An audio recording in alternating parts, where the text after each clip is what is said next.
Good morning. Good morning, El Dorado County. Welcome, everybody, to the Board of Supervisors' regularly scheduled meeting of August 25th. It is 9 a.m., and I would like to call this meeting to order. May we please have the invocation from Pastor David Cook of the Cold Springs Church. Good morning. Welcome. Good morning. Thank you, Chair Lane, and thank you, Board of Supervisors, for the privilege of being able to open in prayer. I know that I don't take that for granted, so thank you very much. Let's pray together. Dear Heavenly Father, as students and teachers and parents and administrators head back to the schools and classrooms, I pray a special blessing and prayer protection over them. The students are our present and our future. They're our hope for our prosperous tomorrow. And I thank you for the teachers who dedicate their lives and careers to drawing out the greatest potential in the students that they teach. I thank you for the administrators who create the most positive environments for the students and teachers to thrive for the greatest impact. And I thank you for the parents who invest in the future blessing of their kids through their engagement with academics and sports that form them. And I pray that you would guard all their hearts and their minds and give them the encouragement to do well in the school year. I know the health of our county and its government either supports or undermines those in our county, and I pray for the important decisions that will be made to lead our county forward in ways that will create greater safety and economic vitality and opportunities for all of its citizens. Lord, I pray that you would give our leaders the courage and wisdom to make the decisions that are not easy or expedient, but are best for our present and our future. Through the heat of the critical conversations happening around the county today, this week, this month, this year, I pray that the best path forward would emerge.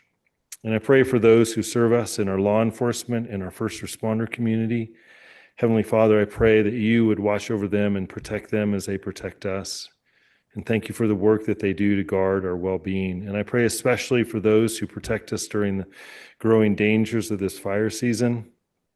I ask that you would protect us and spare us from the devastating fires we've experienced in the past and that we see happening in our neighboring areas. And I pray that you would be with the men and women of our military around the world as they stand firm to protect our freedoms. As they step into harm's way, be their shield and protection. Give them comfort and peace to their families that anxiously await their return. Help us to see how blessed we are today and help us to be the blessing someone around us needs. I pray these things in the name of Jesus. Amen. Amen. Thank you. Thank you, Pastor. Supervisor Parlin, will you please lead us in the pledge? Sure. Everybody please stand and join me for the pledge. Begin. I pledge allegiance to the flag of the United States of America and to the republic for which it stands, one nation, under God, indivisible, with liberty and justice for all.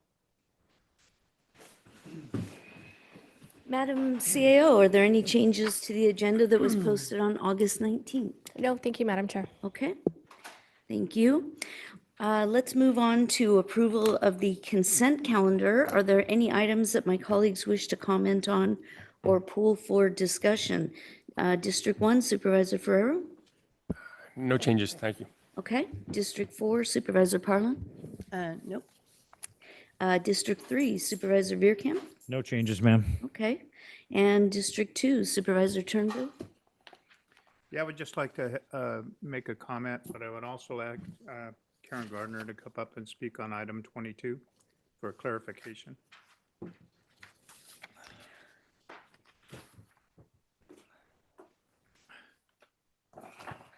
Good morning, Ms. Gardner. Good morning, Karen Garner, Planning and Building Director. So item 22 is a resolution of intent to extend the Caldor ordinance. Currently, the expiration of that is December 31st of this year. And what that ordinance provides is some relief to the folks that were Caldor fire victims, including things like no fees for rebuilding, no county fees for rebuilding, ability to have a temporary RV. Just wanted to clarify that, we are working with some of the folks that are remaining in RVs, as you know, with our Title 25 program, trying to get them out of those RVs. So this time extension helps us, gives us a little more time to do that. Want to be clear that, the ordinance, and we are not planning on making any changes. It is intended for victims of the Caldor fire. That is something that they do need to show, or we have to have records of. So just want to make that clarification. And that is true for both the ordinance and Title 25 program.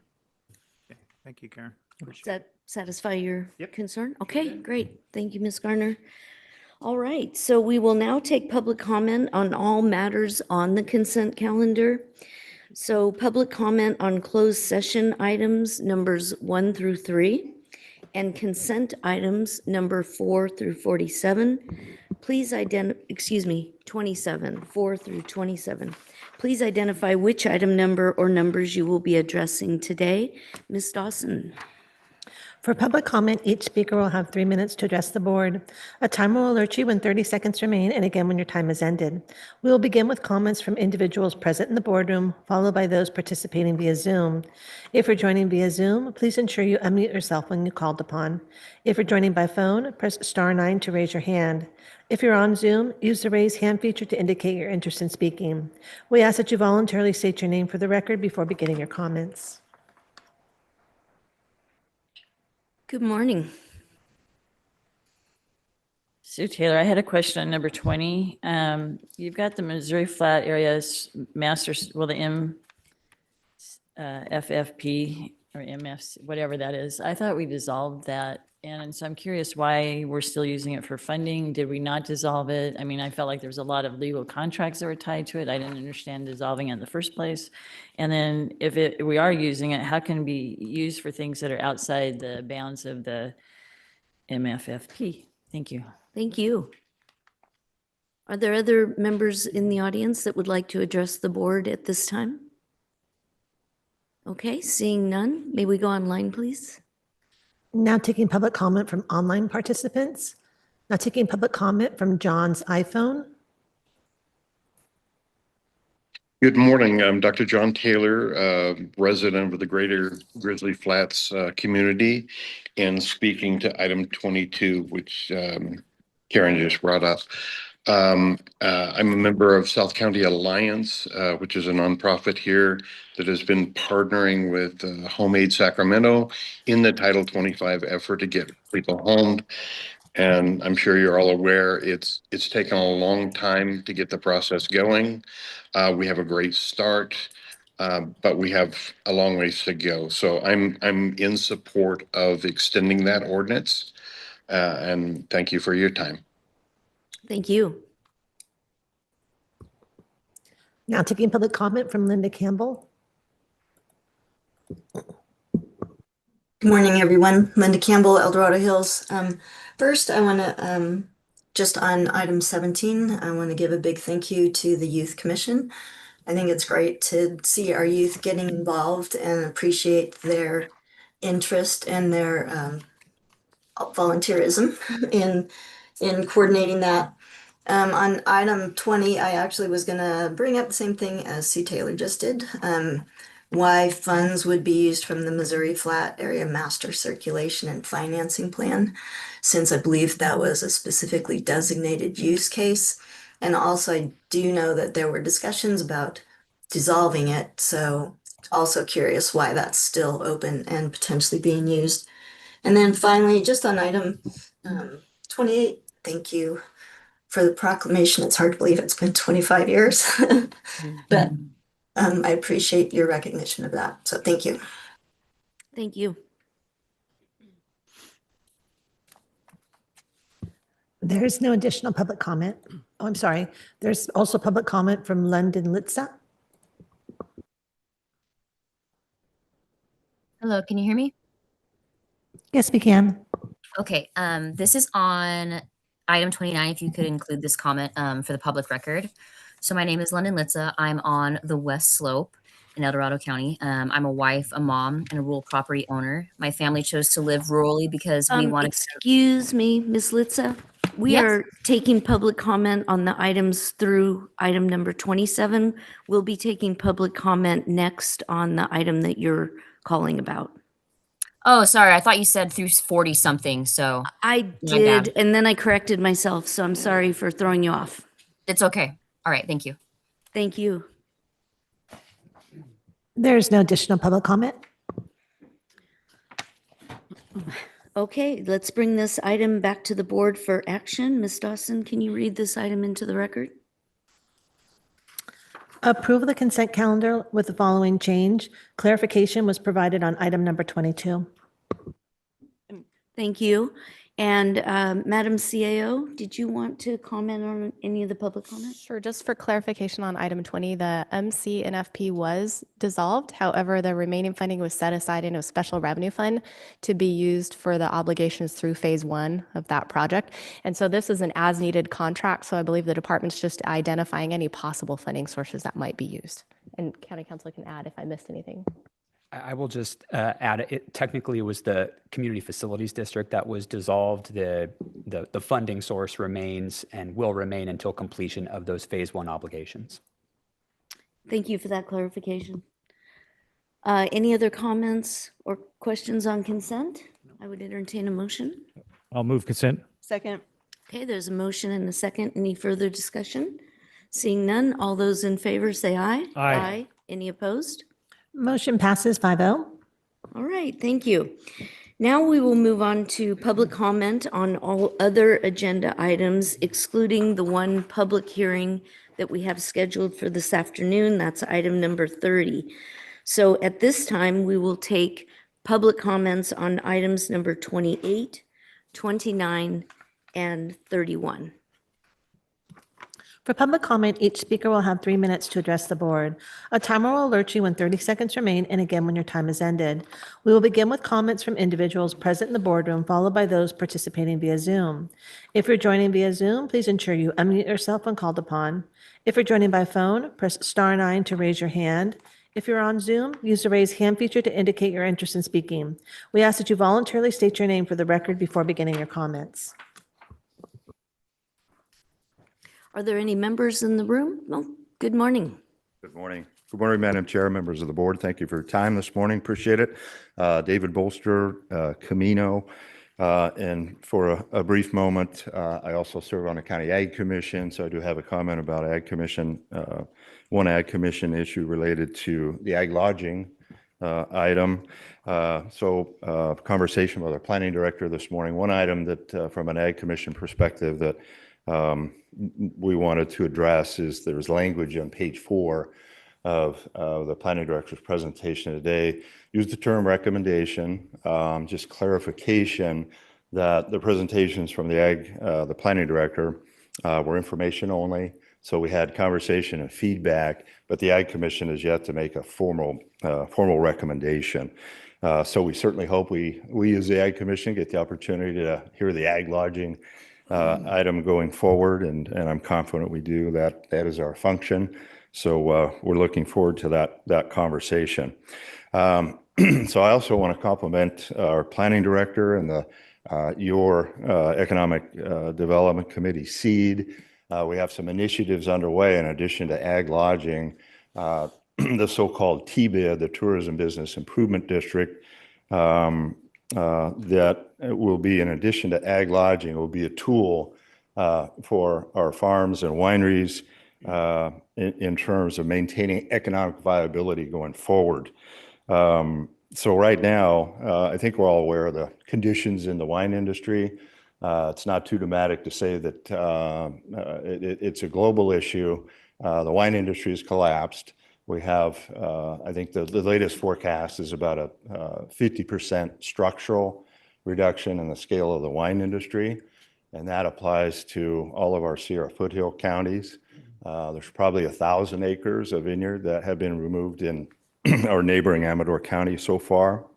And so measures like ag lodging and tourism business improvement with the intent of creating a new visitors authority, those are going to be important tools going forward in terms of maintaining the economic viability of our ag lands. And as we know, the general plan, the focus of the general plan, ag element, which the Ag Commission focuses on, of course, is preservation of our ag lands. And so our tools, ag lodging and the T-bid, and a new visitors authority that drives visitation to our winery tasting rooms are going to be very critical going forward. So appreciate the time today, and we look forward to a further conversation. Thank you, Dave. Thank you. Good morning. Good morning, Board. Michael Rinaldi, Farm Bureau. My comments this morning are likely to be a bit rushed and slightly chaotic because that seems to be sort of the way we're approaching all of the lodging-related issues. The item that's before you, 29, is badly needed lodging infrastructure. And of course, infrastructure takes time to develop. I think that the survey that was done by your staff was well done, and I do appreciate that they clarified some of the methodology issues that I had. But, after the item got posted and after I studied it through the weekend, provided you my written comments, I stewed over this all weekend. There's a lot of new information that came out in this report on Thursday, Friday. I mean, the GIS data is new. The options that are proposed are new. The participation assumptions are new. And the scale of what is being proposed is new. And, none of this information was made available prior to the planning of the Agricultural Commission. And so I don't feel I can support the item as it's presented to you today. One of our ag commissioners asked a very important question that the staff report doesn't address at all. And that is, what's the relationship between our general plan and what is being proposed? And I'm here to remind you that our general plan already recognizes camping, lodging, and compatible visitor serving uses. It's in the 8.2.4.2, 3, 4, and 5. Citing the foundational items in our general plan, I think is quite critical to your decision on this stuff. This is not about farmers making a few extra dollars. This is about maintaining the viability of our agricultural land. And that's actually what the general plan addresses. Our zoning ordinance already provides for agricultural lodging, guest ranches, and these kinds of uses. And of course, the state has provided a framework through AB 518-ish. So, we shouldn't approach this as if we're creating some sort of new land use initiative. This already exists in our general plan, and we should be closer to implementation. But with the new information, I really am asking you to send this back to your Ag Commission and direct them to provide you written and formal recommendations based upon not just what we know before in the survey, but the information that was provided in this report. Thank you. Thank you. Good morning. I'm always echoing Mike. Good morning, supervisors. I'll try not to repeat all of that. My name is Lexi Boger, District 3. I'm a winery operator and a former planning commissioner. We do not need to reinvent the wheel today. We just need to put some air in the one that we've already got. Agricultural lodging, it exists, as Mike just said, and it's enshrined in our general plan zoning ordinance decades ago on our farms, our ranches, and our family forest operations. And the original ag lodging motion in 2024 had a simple purpose. It was to have staff clean up definitions and work with the ag community to make them workable for 2026 and make sure that the VHR ordinance changes didn't inadvertently shut down farm stays. The point was to make this right better for agriculture and not harder to use. So it bears repeating, you are not creating ag lodging today, it is already on the books. And taking away rights that are already in the general plan is a serious thing. Ag lives in a big group of zones. Ag, rural, and natural resources includes LA, PA, grazing, rural lands, and forest and timberlands. These are our prime soils, our timber and forest lands, and our grazing lands, and every one of these zones already allows ag lodging in some form or another, either permitted or with a minor use permit or an admin permit. So choosing today which one to narrow down to actually could take rights away from some that are already there, particularly grazing. Second, what's missing is not the right, it's modern descriptions of what form that lodging should take. A dude ranch is in the books.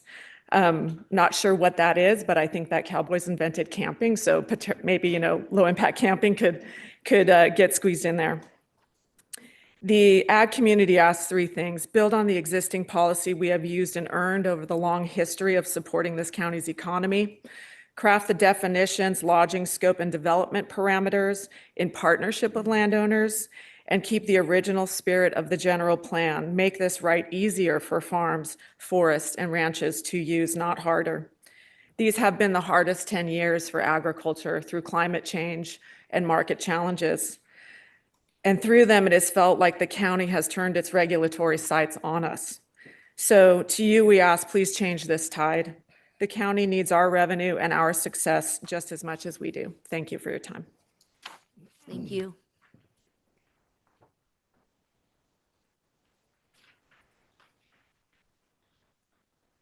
Good morning again. Morning.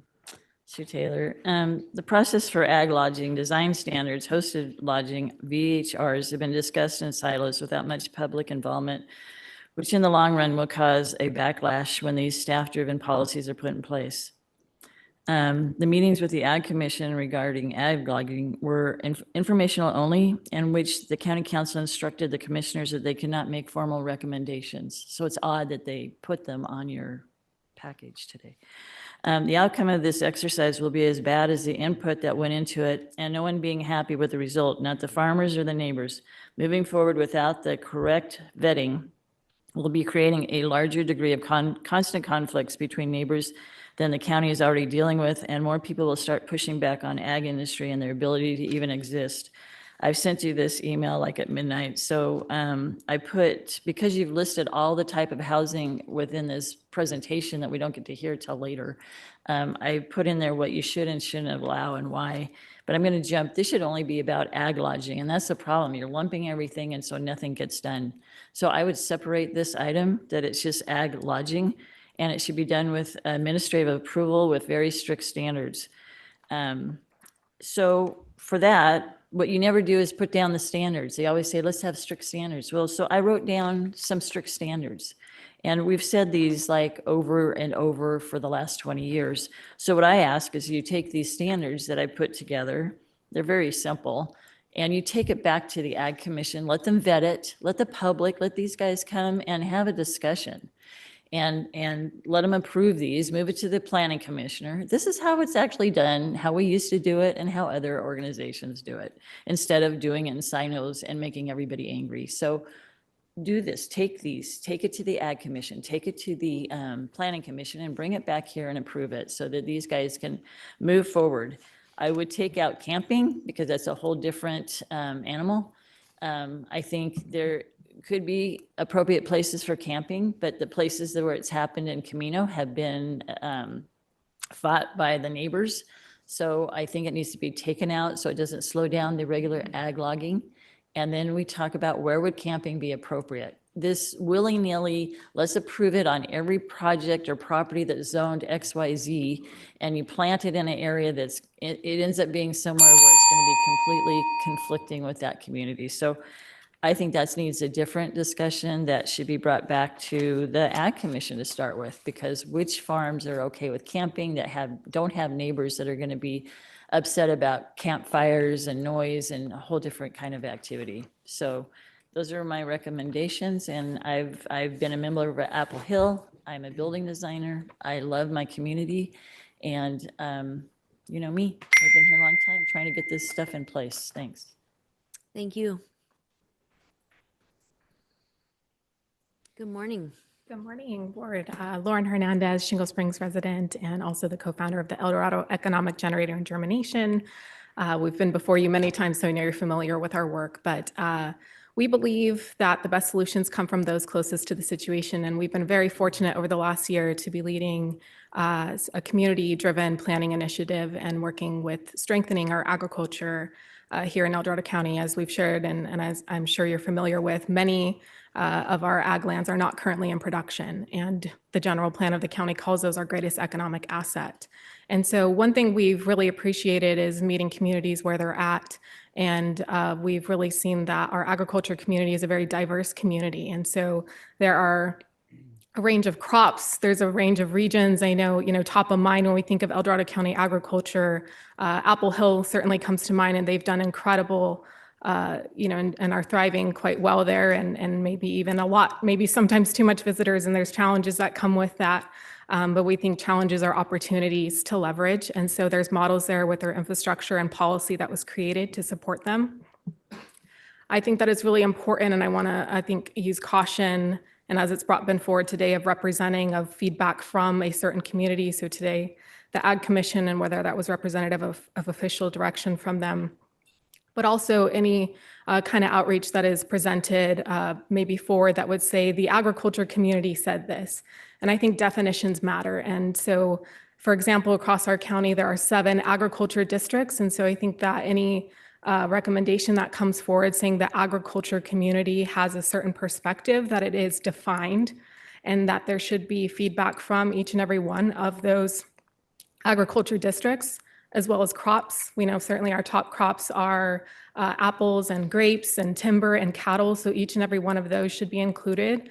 But again, we want to make sure that we're not just having a few folks who have a specific perspective, that it's really the full breadth of this community, including the neighbors who are part of that and hopefully will be supporting our farms. So let's just make sure that we're all having the same conversation, and that we're bringing those who are closest to the situation to help bring forward the best solution. So thank you. Thank you. Other members in the room, please come forward. Good morning. Good morning, and thank you for hearing me. I am a landowner in District 2. I want to thank you for taking the time to consider whether we should move forward with this. The community has already spoken. The public survey demonstrates the majority of the respondents support moving forward with this ordinance. And I believe that that should carry significant weight, kind of echoing what you said. And this is an opportunity to listen to your constituents and act on a practical, responsible solution that has potential to benefit rural landowners, agricultural operations, small businesses, and of course the tourism economy. That's a huge part of what we do here. I want to circle back to something that resonated during the previous discussion. This is low-hanging fruit. We're not asking the county to create an entirely new industry from scratch. We are asking you to create a thoughtful, reasonable pathway for responsible use of private agricultural and rural land that aligns with the state's approach to low-impact camping. With appropriate standards, limits, and oversight, this can be an opportunity to generate economic activity while maintaining the character and integrity of our rural communities. For many of us, however, this is about much more than tourism. It's about our livelihoods and our ability to remain in El Dorado County. The ability to responsibly generate supplemental income from our land can make the difference between continuing to invest in a property and being forced to reconsider whether we can afford to even remain here. I sincerely hope the board recognizes that decisions made today can have a very real consequence for family and landowners immediately. I also hope you will consider the larger picture. Visitors who stay on private agriculture and rural properties spend money throughout the community. Restaurants, wineries, breweries, farms, shops, gas stations, outdoor recreation businesses. They become familiar with our forests, farms, rivers, trails, wildlife, and communities. When people are given the opportunity to experience these places responsibly, they often leave with a greater appreciation for why they are worth protecting. We believe private landowners can be partners in that stewardship. Some of the most beautiful places in El Dorado County are privately owned. Allowing carefully managed low-impact access gives people an opportunity to experience those landscapes while creating an economic incentive for landowners to maintain and preserve them. We want to keep them protected so that we can continue checking in on them. I'm not asking the board to approve a blank check. I'm asking you to direct staff to write the ordinance, study the details, establish reasonable safeguards, and bring a thoughtful framework back to the community for consideration. I'd be proud to participate in the process and share information, research, and real-world perspectives. Ultimately, we want to stay here. We want to invest here. We want to build our future here. but we also need leadership that recognizes the economic realities facing the people who live and work on this land. If El Dorado County demonstrates that it's willing to embrace responsible innovation and opportunities for its rural communities, that gives people like us another reason to remain and continue investing here. Please listen to the constituents, choose the low-hanging fruit, and direct staff to move forward with this agricultural lodging and low-impact camping ordinance. Thank you for your service to El Dorado County and considering the future of the people who call it home. Thank you. Other members in the room that would like to address the board? Good morning. Good morning. Thank you for the opportunity to speak today. My name is Axel. I live in Somerset. I'm here today because I believe that low-impact camping has the potential to be something genuinely good for El Dorado County. For our landowners, for our small business, for the people who come here wanting to experience what makes this place so special. People aren't coming here looking for resorts or big developments. They're coming here because they want something real. They want to wake up under the trees, see the stars without the city lights, small towns, visit our hiking trails, and experience the slower rhythm of life. And that matters. Every person who stays on local property becomes someone who can eat at a local restaurant, buy a bottle of wine from a local vineyard, stop at a farm stand, visit a coffee shop, purchase something from a local maker, or discover a part of El Dorado County they may have never experienced otherwise. And this means that tourism dollars stay here, circulating through our small businesses and supporting the people who actually call this county our home. And it also creates opportunities for rural landowners. Owning and caring for land is expensive. Low-impact camping offers property owners a way to generate modest supplemental income without selling their land, subdividing it, or turning it into a large-scale development, and in many ways allowing people to responsibly earn income from their land that can actually help preserve the rural character and what we're trying to protect. And I think the distinction is incredibly important. We can support tourism without overdeveloping our communities. We can create economic opportunity without losing the character of the foothills. We can invite people to this beautiful place while still protecting the land and makes it worth visiting in the first place. Of course, there should be thoughtful standards around fire safety, sanitation, environmental protection, noise, and respect for neighborhood properties. But responsible operators want those things too. Those regulations should reflect the actual scale and the impact of what's happening. A landowner hosting a few tents on acres of rural property is fundamentally different from operating a hotel or large commercial campgrounds, and our code should recognize that difference. El Dorado County is something people are actively searching for: open space, agriculture, small towns, wild places, incredible local businesses, and access to nature. Low-impact camping gives us an opportunity to share those things intentionally while creating another economic pathway for people to live here. This isn't about changing El Dorado County into something else. It's about recognizing the value of what's already here. It's about supporting landowners, strengthening our rural economy, bringing visitors into our local business, and giving people a reason to fall in love with this county while keeping the footprint small. I hope you will vote today to create a reasonable pathway for low-impact camping within the lodging facility codes. I believe that we can protect this land and share it. We can preserve what makes El Dorado County special and allow it to support the people who steward it. Those things don't have to be in opposition. Done thoughtfully, they can strengthen one another. Thank you. Thank you. Other members in the room that would like to come forward? Okay, seeing none, let's go online. Oh, I'm sorry. Good morning. I'm sorry, I walked in. I thought we were starting at 9:30 on this topic, but, and this is the ag lodging, right? We're taking the public comment on it now, though. Okay, perfect. Yes, so Okay, your okay, timing is so, perfect. I'm Pam Harris with Apple Hill Growers and owner of Harris Family Farm in Pollock Pines. And I just want to go on record to say that I agree with Mike Rinaldi's suggestions. And I also agree with the recommendation of the work group to limit the ag lodging options to the specific ag zoning that was indicated. And as Apple Hill Grower President, my job is to protect the interests of our members who are all legitimate farmers who are farming to support their families and offer a great product to the public. So a couple things I just would urge the board and the crafters of the actual zoning, the zoning language, is to make clear that the growing of crops is really the primary use of the ag land.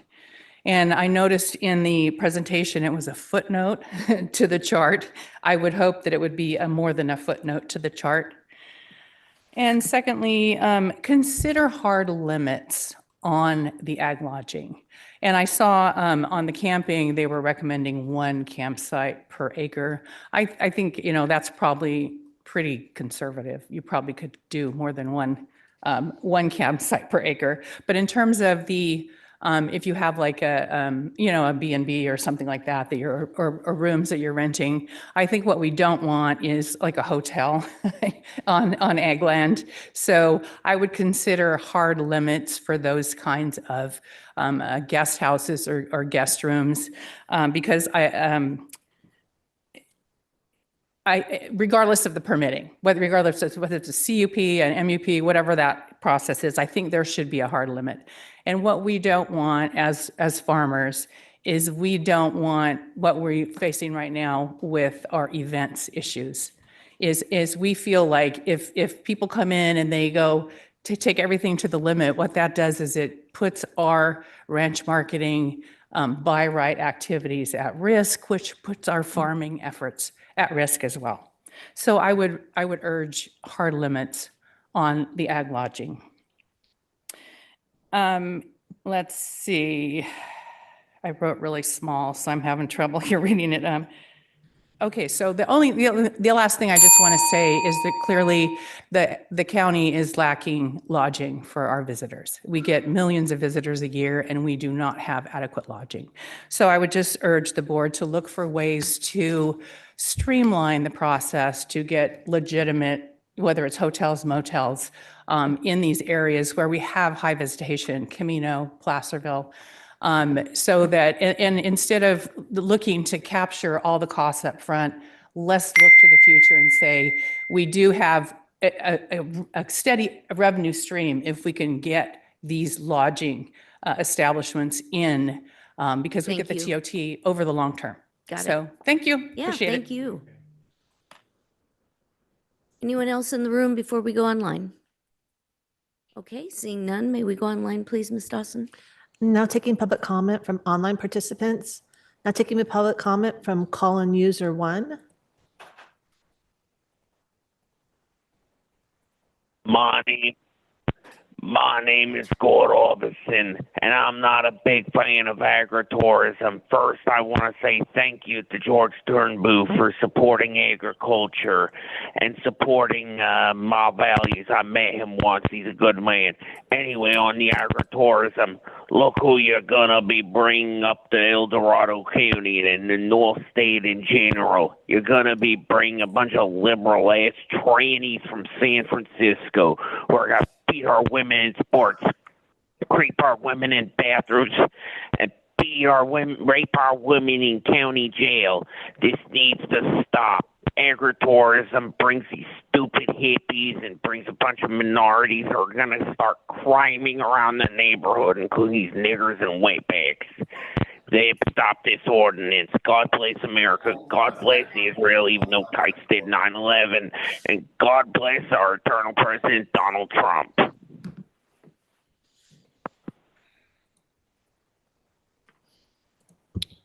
Now taking public comment from Mr. Giles.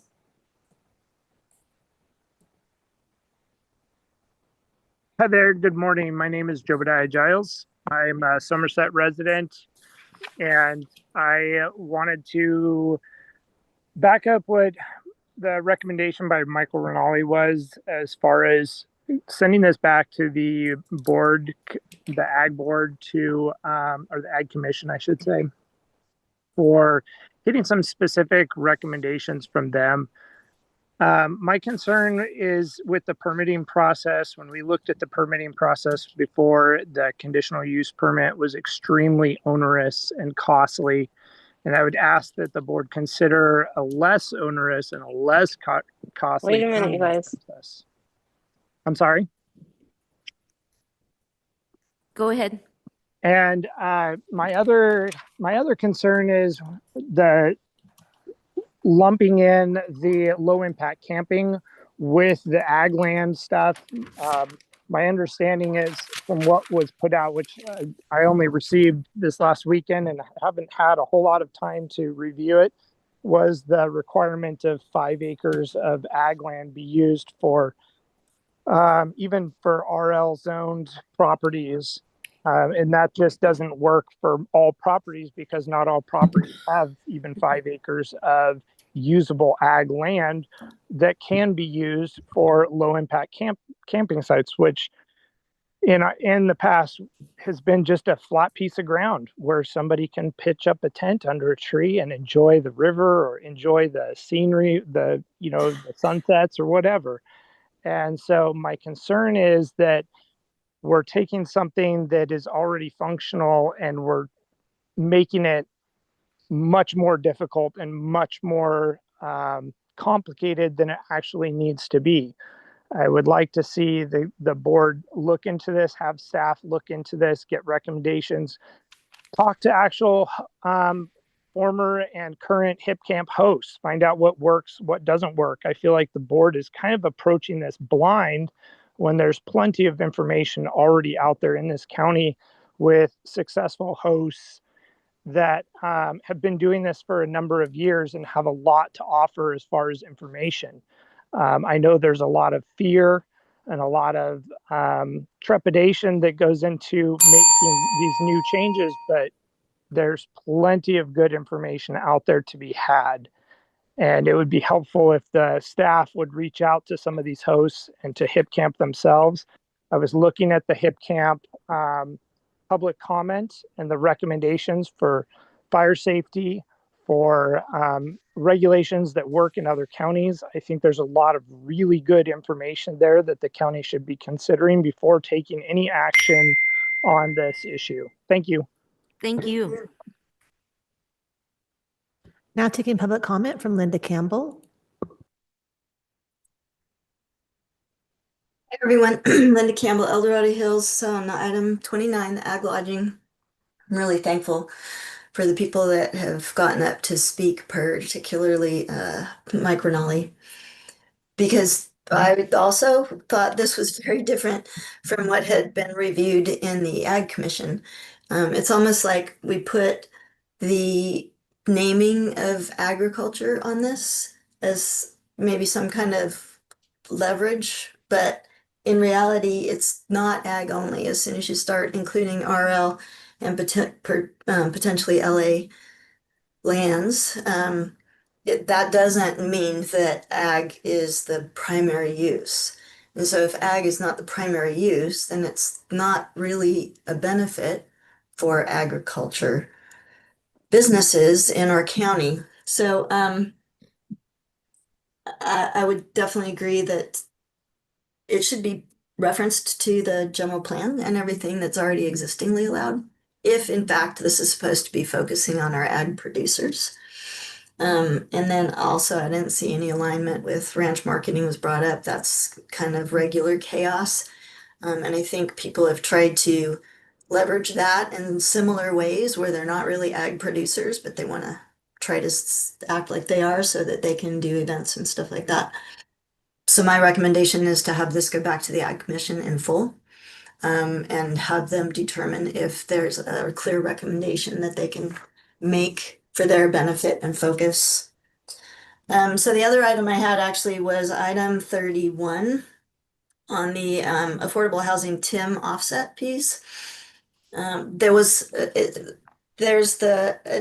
revision to the policy itself, but in the text of the item, there's a bullet point in there suggesting that the CAO and or the planning director should only have approval for that in order to streamline. So my general thought on that is I think that it should stay that it still goes to the Board of Supervisors, even if it's on consent. The public has visibility to it. So hopefully that's not a change that's made and that it stays as board approved as it goes through the process. So thank you. Thank you. Now taking public comment from Laurel.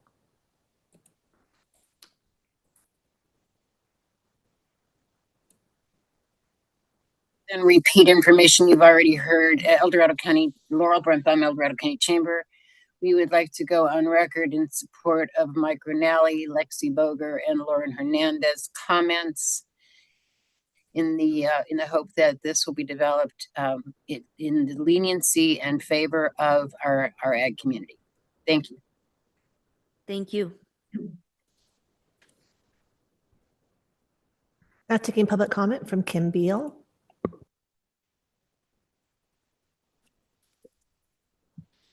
Good morning, Kimberly Beal, El Dorado County Association of Realtors.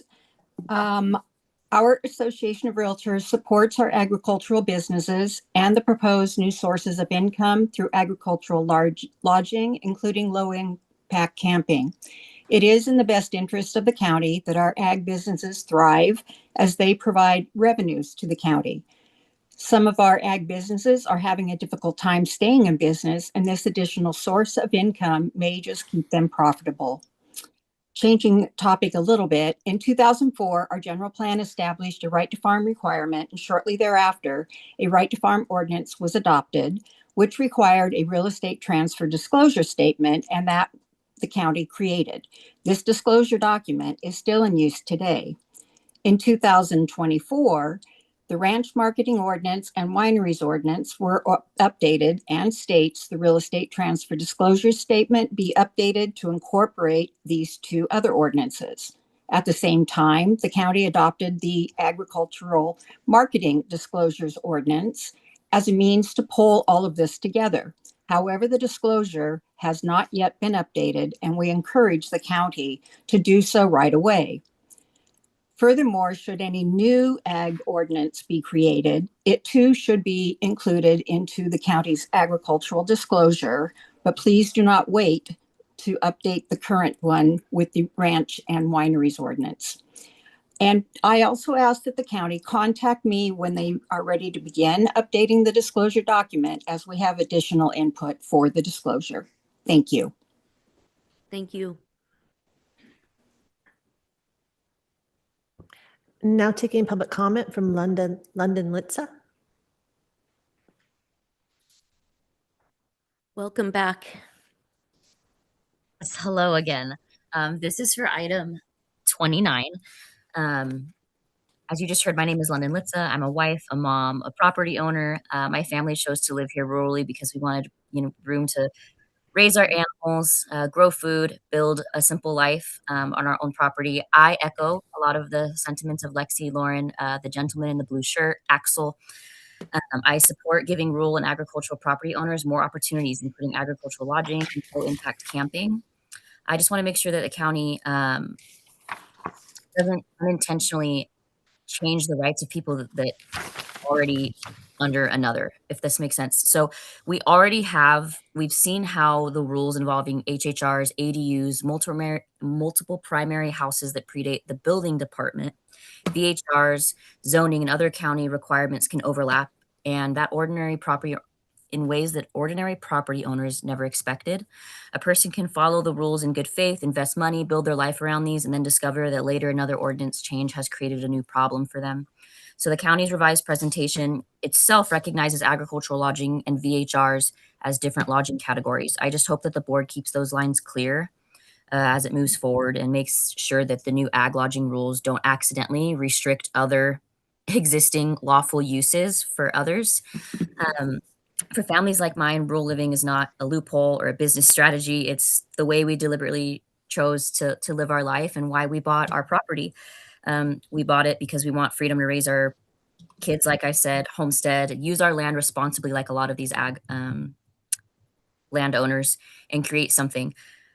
I hope that every decision the board makes in this area starts with simple principle: make it easier for good people to do things with their property, not harder. Protect safety in neighborhoods where there are real impacts, but do not create overly complicated rules that punish responsible families who are just trying to live, work, survive, and raise their kids here. Do not keep restricting rights. Thank you for considering that perspective. And I did just want to say I sent an email last week to the clerk of the board, and I wanted to make sure that that was received by all of the members of the board, not just Lori Parlin. I wanted to make sure that the ad hoc committee got it, like Supervisor Ferrero, Supervisor Turnbull, and especially Supervisor Veerkamp, whose district that I am in. And thank you so much. Thank you. Now taking public comment from Greg Hansen. Good morning, supervisors. I would like to be very honest. These ordinances, bad policies, hiccups, they're all killing this county with good intentions, bad effects. I just got off the phone with a local operator, another person who is struggling, who is trying to do the right things with the county, who is trying to work with the county, work with the permits, work with the TOT, and he's just getting roadblocks. Many of these people don't get responses back from the county. They don't hear back from Karen Garner. Kevin Bailey has told me personally he doesn't do email. And so you have folks who are trying to follow the rules, folks who are trying to make a living, folks who are trying to make this county thrive, and they're getting the door shut on them. Lori has called this chaos, and she's right, but it's chaos from the county. You hear from operators all the time who are trying to do the right things, and the rules change, just like the HHR, VHR violation hiccup. For those of us who actually live rurally, who live on large parcels of land, who raise animals, work the land, and are trying to build something out of nothing, trying to build something productive, this constant hiding behind the phrase, keep it rural, has got to stop. We are actually the rural ones, and we are telling you how we want to live. Quit listening to the complainers. Quit restricting the property rights of people who live here. Rural does not mean freezing property in place just because you like something a certain way, or you don't like something and you want to regulate it out of existence. Wineries are going out of business. Bed and breakfasts are going out of business. And so I ask you, what is your plan to keep the revenue and the tax dollars coming in? You're literally chasing away businesses. I ran a software consulting firm out of the Bay Area, and I lived a very busy life working in marketing, venture capital. And my wife and I decided personally we wanted to slow down, come back to a place where I came as a child, and live a rural life. And ironically, I'm more busy than ever chasing these crazy fraudulent fines that you're putting on people, the Fourth Amendment violations, the constant just nonsense that comes out of the Board of Supervisors. It's insane. This county prides itself in being red or being conservative and being rural, but it is by far the most dysfunctional place I've ever lived. And I'm talking about I've lived in Phoenix, Chicago, San Jose. You say you're protecting rural character, but you're adopting policies that are actually destroying it. You say that you want agriculture, but you're putting in place policies that chase businesses out. You want tourism, small businesses, and rural families, but this is not a place where young families can succeed. There aren't good schools. There aren't good jobs. It's hard and expensive to live on land. You cannot regulate your way into a thriving rural economy. Simplify the rules, create certainty, respect property rights, stop moving the goalposts, and stop destroying the very rural character that you claim you're trying to protect. Thank you. Thank you. There is no additional public comment. Okay, well, thank you for all the folks that took time out of your day to come and address the board on the topics that we're going to take up today. Let's go ahead and move to our time-certain department matter, item number 29. Ms. Dawson.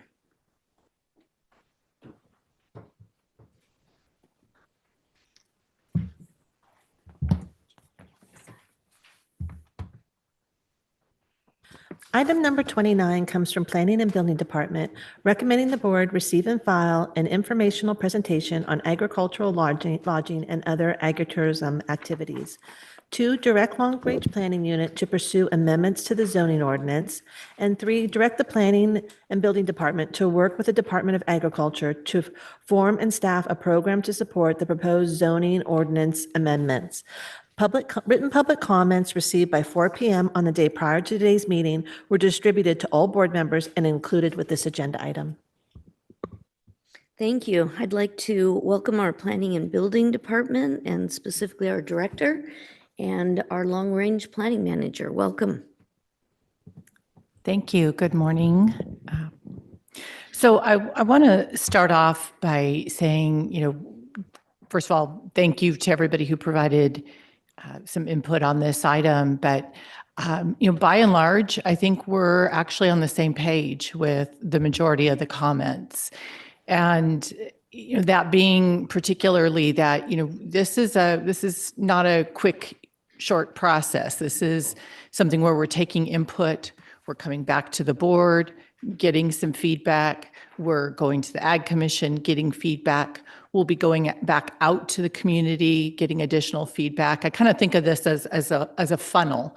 You know, we initially got a lot of input and we refined those ideas, we've refined those comments. We've been taking that out and getting additional feedback, and we'll keep refining, keep refining.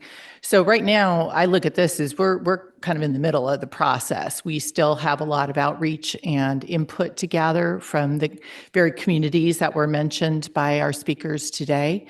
And we will be coming back to the Ag Commission when we further refine the program here. And then, of course, returning to the board with eventually a resolution of intent, and then the actual resolution at some point in the future. Another comment I want to make is, as was mentioned, you know, we have ag lodging on the books. It is in their zoning code. It has been there for a while. Very, very few people have taken advantage of it.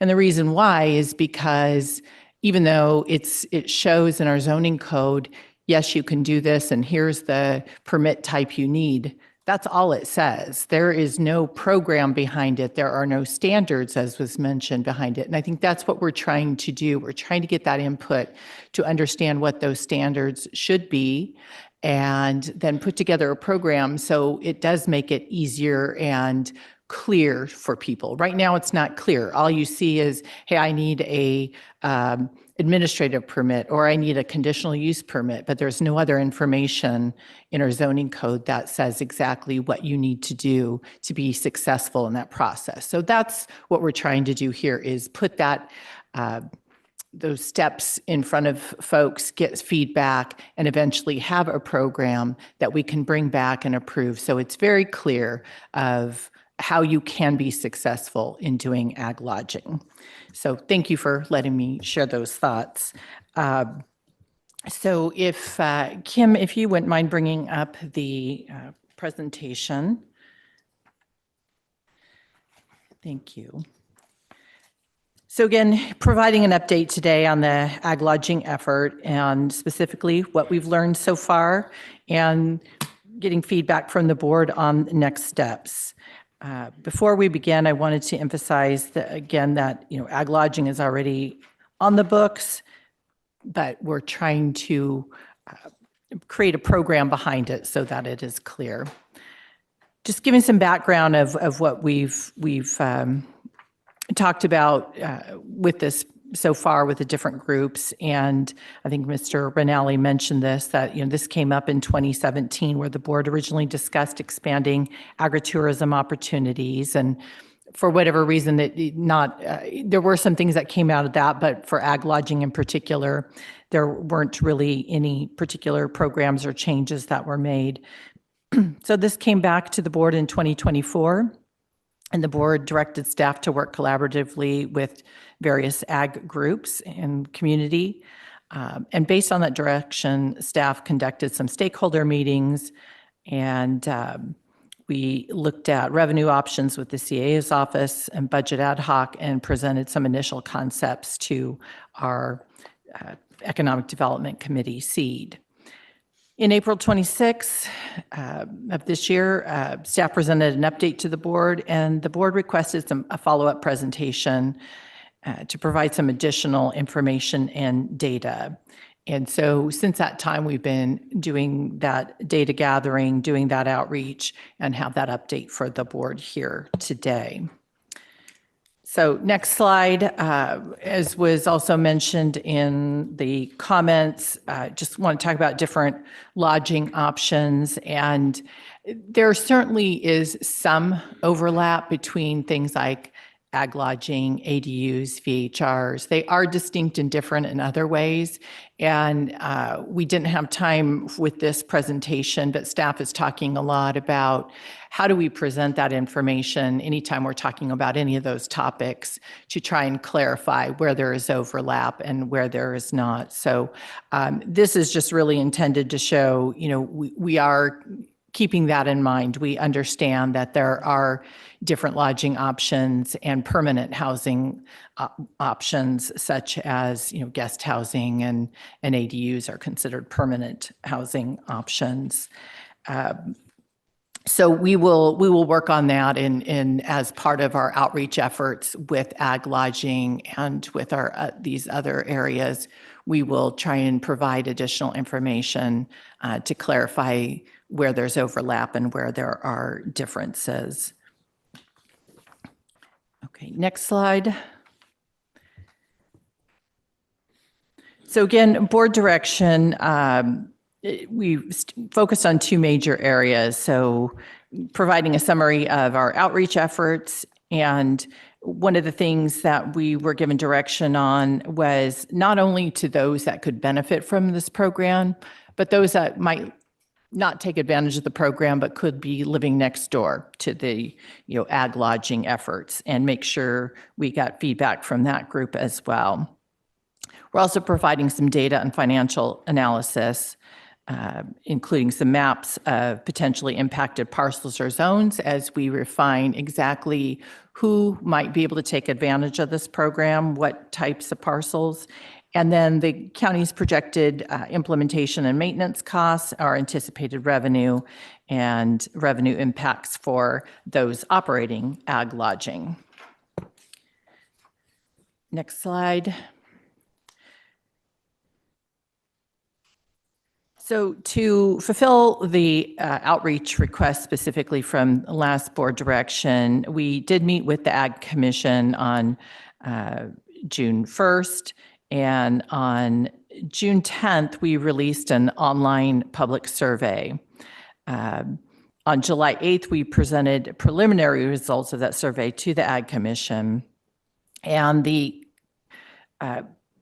Commission did have some feedback, and I want to echo what Dave Bolter said earlier. In the staff report, in the presentation, we used the word recommendations. It was not formal recommendations. He's exactly right. It was feedback we received, not only from the Ag Commission, but from members of the audience that were in attendance at that Ag Commission meeting. I totally agree that at the point we go back, likely once we have a more refined program and ordinance, we'll go back to the Ag Commission, and at that point in time, we'll seek formal recommendations. But what we're talking about today is just feedback from individual commissioners on the Ag Commission. So some of the things we heard was to make sure we're keeping in mind the seasonal employee lodging and develop safeguards to protect that ag employee lodging. Also to consider returning to a model that's been used in the past, that is a working group with representation from the ag industries, from perhaps the Planning Commission and the board and staff and other interests in the matter, to provide a little more focused input as we continue to refine this program.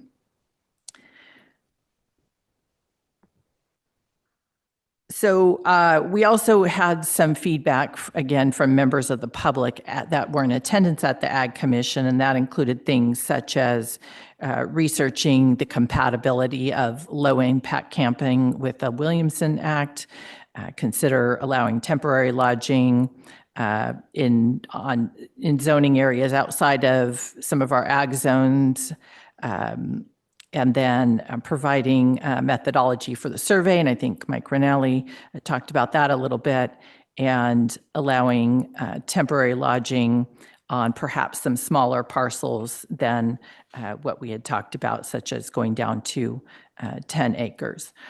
I think the one thing, and this was also mentioned as well, the one thing that was pretty clear, everybody said ag first. Whatever we do, it needs to be in support of ag activities, that needs to continue to be the primary use on these parcels. All right, next slide. So the survey that we did, I'll talk a little more specifics about the survey. It was circulated for about a month from mid-June to mid-July. We received 677 total responses, which is actually very good number to receive. I think our PIO said that it was about the second most survey responses we've received for county surveys. But I'm not going to claim that it was statistically valid or that, we used some pro survey company to put it together. We were simply trying to get feedback and put some questions out there that people could respond to so that, again, we can continue to get that feedback and refine the program.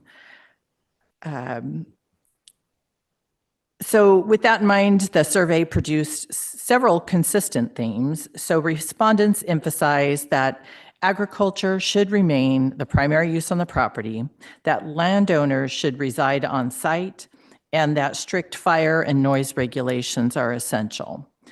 Many respondents also highlighted the importance of neighbor notification, and there was actually a lot of support for low-impact camping. So the chart on this slide reflects the distribution of responses related to expanding temporary lodging on ag lands. So 44% of the comments provided support for expanding permissibility of ag lodging activities on ag land, while 26% of the comments were strongly against it, and the remaining were either neutral or expressed concerns, but overall were still open to the idea. All right, next slide, continuing on survey highlights. So more than 90% of the survey participants live within El Dorado County, and about a quarter of those are agricultural landowners or lease agricultural land. About half rated their interest in ag lodging at a 4 or 5, indicating a high level of interest. And low-impact camping was the highest rated lodging use type. Also, the survey highlighted the public's strongest topics of concern. Again, fire, traffic, excessive hosting, and most really supported the regulations and putting regulations in place to make sure we have the fire safety, quiet hours, things like that. The full survey is an attachment to this staff report if anybody wants to look at individual questions and how folks responded. All right, moving on to the next slide, talk about projected annual cost. And this one is a little bit tricky because, we don't know what we don't know. And so we're making, what I'll call educated guesses on some of this. But we based it on one of the options that we're going to talk about in a little bit here. Option A is sort of the most conservative approach that we are suggesting as one of the options, and taking about 10% of the properties that would actually qualify under option A, which is about 40 properties. So our assumptions for projected costs were based on, let's say 10%, 40 properties of option A chose to participate and provide ag lodging. And then from there, we would make some other assumptions about, how many room nights they sell and costs and so forth. But we are also looking at annual program costs that are in total estimated at approximately $26,000. And that's just really, a lot of it is staff time, some environmental work that needs to go into this. And that's really kind of a one-time cost.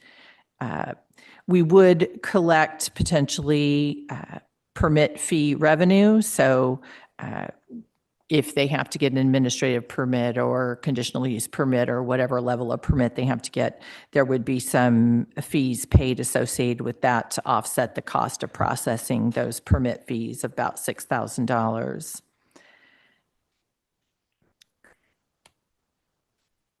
So again, just wanted to emphasize that in drafting whatever ordinance we come up with, we will likely need to do some environmental work. We're anticipating it may be at the level of a CEQA addendum. That costs approximately $15,000 to $25,000 to take care of that. But again, that is a one-time cost. All right, moving on to the next slide with projected annual revenue. So again, we assumed that there would be at least 40 properties participating in this program.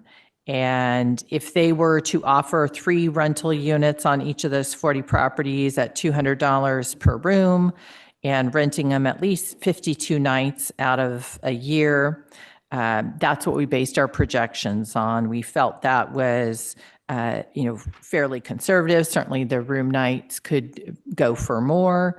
They could rent them out more often than that. But just to give some idea of what we project in terms of revenue. So using those numbers, it would generate $1.2 million annually back to the folks that are running these ag lodging facilities.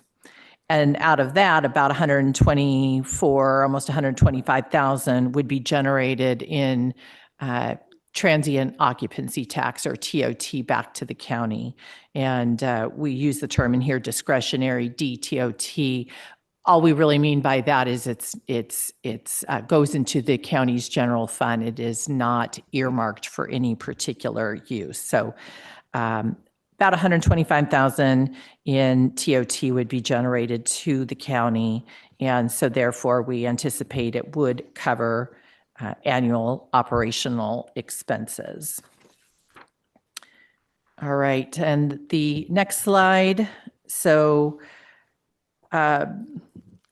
to understand this kind of fiscal baseline we put together, we reviewed our current TOT paying parcels that fall into these ag zone parcels. And currently there's about 18 properties that meet the acreage thresholds that we're going to talk about, and that are already paying TOT. So there's already folks out there operating something. It could be a VHR. It could be ag lodging. There's on grazing land, you could currently do ag lodging by right. So that's another possibility. As was discussed when we talked about VHRs last week, we know that there are folks out there that may not be legally set up to, have a permit to do a VHR or ag lodging, but are still collecting TOT and remitting that to the county. So that 18 number could include some of those as well. All right, with that, I'm going to now turn it over to Thea to talk about the analysis that we did on various options and a little bit about low impact camping and recommendations. Thank you. Staff also performed a GIS analysis to understand the potential beneficiaries, which in this case is the ag community, non-beneficiaries, which are essentially the neighbors to those ag lands, and impacted areas under different zoning and acreage thresholds. We evaluated 4 possible options, ranging from a more limited approach to a broader, more impactful one. The next several slides detail these options with maps. So first, option A includes ag zone properties that are 20 acres or more. So this option A is what we based our financial assumptions on. So all those costs and all those revenues that you just saw, those slides, is based on option A. Staff believes option A is a viable approach to move forward with, as it prioritizes, again, ag first. Next slide. Option B includes ag zones and rural lands equal to or greater than 20 acres. As you can see, this will add approximately 2,000 parcels, both beneficiary and non-beneficiary. Staff is not recommending to include rural lands currently. We're going to start small with a pilot program. That's the concept for today. Next slide. Option C includes ag zones equal to or greater than 10 acres. This option is another possibility given that it only includes ag lands. However, it would include more beneficiary and non-beneficiary parcels with the lower possible acreage amount. So potentially more impactful. Next slide. Option D includes ag and rural zones equal to or greater than 10 acres. This would affect by far the most parcels. As you can kind of, if you squint, you can see that it even impacts some parcels in Tahoe. Staff does not find this option to be appropriate given the number of impacted parcels, especially not to start. Next slide. So now I'm going to kind of shift gears a little bit into low impact camping. This slide summarizes the state requirements under AB 518 for low impact camping. And based on the outreach, as Karen mentioned so far, folks want this. AB 518 may be adopted by the county upon board direction. As shown on this slide, it limits stays to 14 nights, caps campsites at 9, restricts RVs, requires quiet hours, and sets acreage standards. These requirements would apply if the board elects to integrate low-impact camping into the framework. And staff would like specific direction on this from the board today on whether to pursue this in the county. Next slide. This is the existing table, the famous table, in our zoning ordinance for agricultural lodging. As you can see, ag lodging and homestays are currently permissible or can be permitted through an admin, MUP, or CUP process. It even notes that ag lodging, as someone I think noted in public comment, is an accessory and subordinate use to an ag operation, as determined by the ag commissioner. This table is the foundation for potential amendments if the board directs us to proceed today. Based on the information gathered so far, staff have concluded that only minor updates to the zoning ordinance would be needed. For example, we may clarify or change the levels of approval in this table if certain conditions are met. Next slide.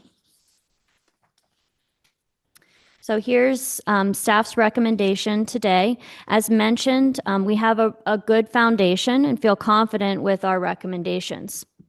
There are a lot of steps still to go in the process, as noted repeatedly in this presentation and as you heard in public comment. But what we're seeking today is just concrete direction to help us facilitate more meaningful public input with the community and specifically the ag community and key stakeholders. We can't continue that work until we know kind of what direction we're headed in. And so I just wanted to thank you for your time today, and we're happy to answer any questions you may have. Thank you, Ms. Graybill, and thank you, Ms. Garner, for that presentation. Lot to unpack there. And I'm sure that there's going to be a lot of questions and comments by the board. So I'm ready to dig in if you are. We're ready. You want to jump in? I'll go ahead. Okay, Supervisor Parlin. So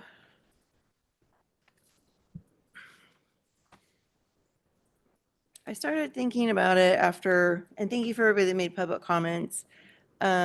Mike, I really wish you would reach out and we could talk. I would really like that. You've refused. I think that we're actually on the same page and I'd love to talk with you. So think about that, please. But I also, spent not all weekend, just Sunday, thinking about this topic, and I did not understand why is it such a big deal when it's already in our zoning? And that's what a lot of folks said. It's already in here. And my recollection is we gave direction back in September of 2024 to hash out the ag lodging to make sure that, so in September 2024, we were updating the VHR ordinance. And it became very clear that day that the ag and the VHRs was not clear anywhere in our zoning. There wasn't clarity. It kept coming up over and over. And we actually put in a special statement during that update to make sure that anyone that was operating a VHR, we put up air quote fingers, basically on ag property, because of the lack of clarity at that time, we weren't going to do any enforcement on them. I still remember that. And then the direction was, staff, clear this up for us so that we have our ordinances talking to each other. And here we are, 2 years. And I'm sorry, I wasn't frustrated until this morning and I heard the comments and it's like, and then you're saying basically, oh yeah, it is in here. We just need to get some standards to make it happen. Oh my gosh, what on earth took so long? So super frustrating. I did reach out to some folks and a couple things came up. Primary use always comes up in conversation. We had this with ranch marketing. Are we going to use the same definitions as in ranch marketing? I'll be honest with you guys. I haven't even had a chance to meet with our new ag commissioner. I have no idea where you are on this.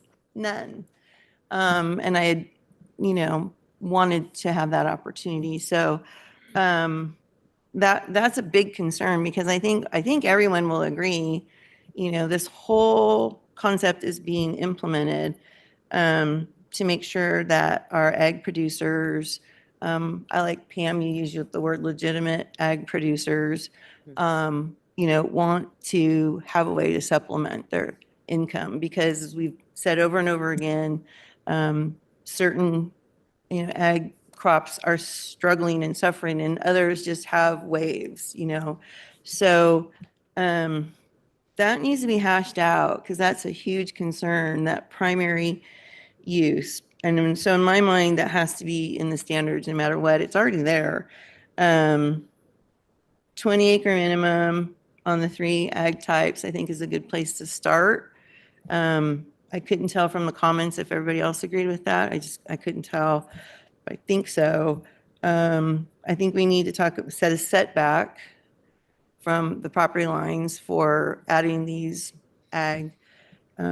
Basically, the way I'm seeing it is that if you're an ag producer on ag land, you got your crop, you want some supplemental income,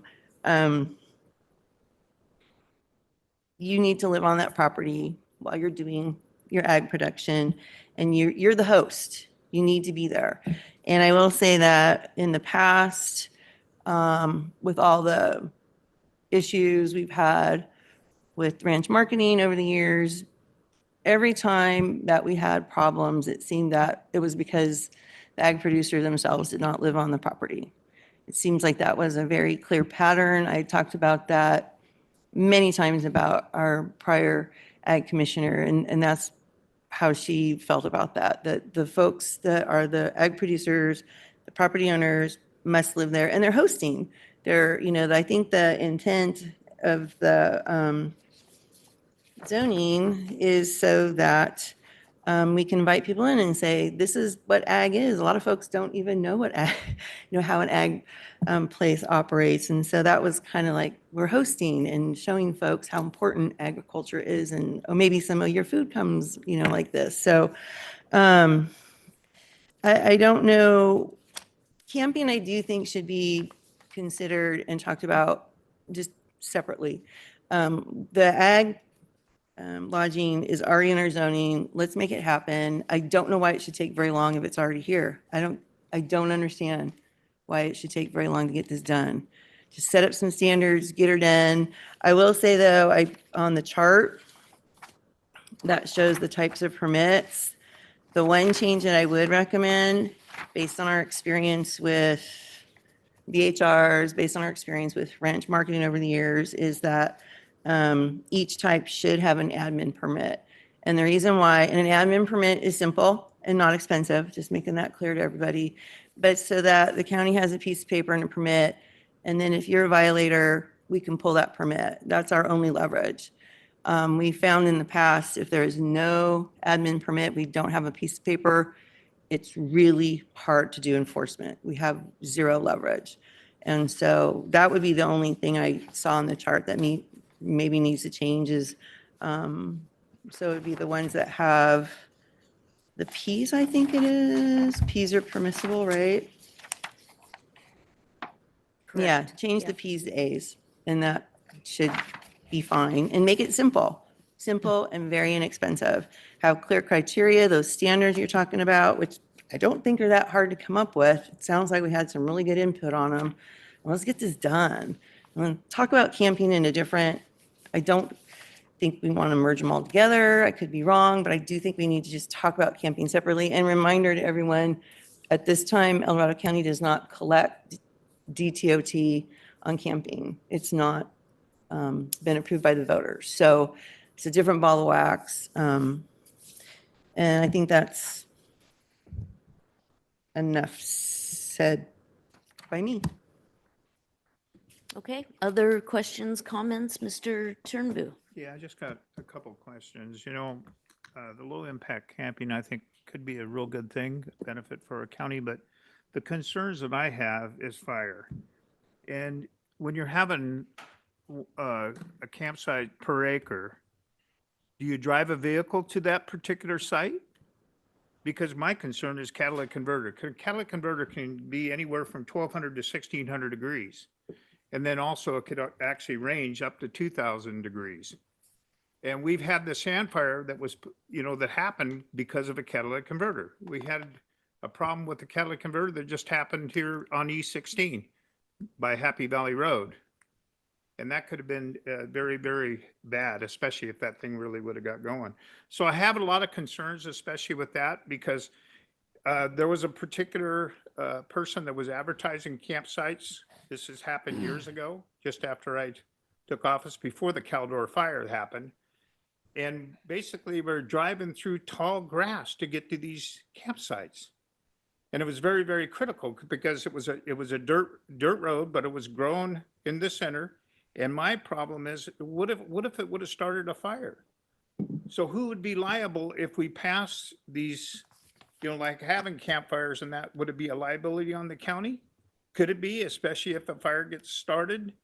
And could it impact us? So I'm just concerned about it. I think we need to address that, especially on these sites. Is it going to be gravel road is going to be mowed where people can drive into these, where it's not going to impact, you know, especially starting a fire? That's the biggest concern. And people are really, you know, they're really scared right now, especially after what happened in the Caldor fire.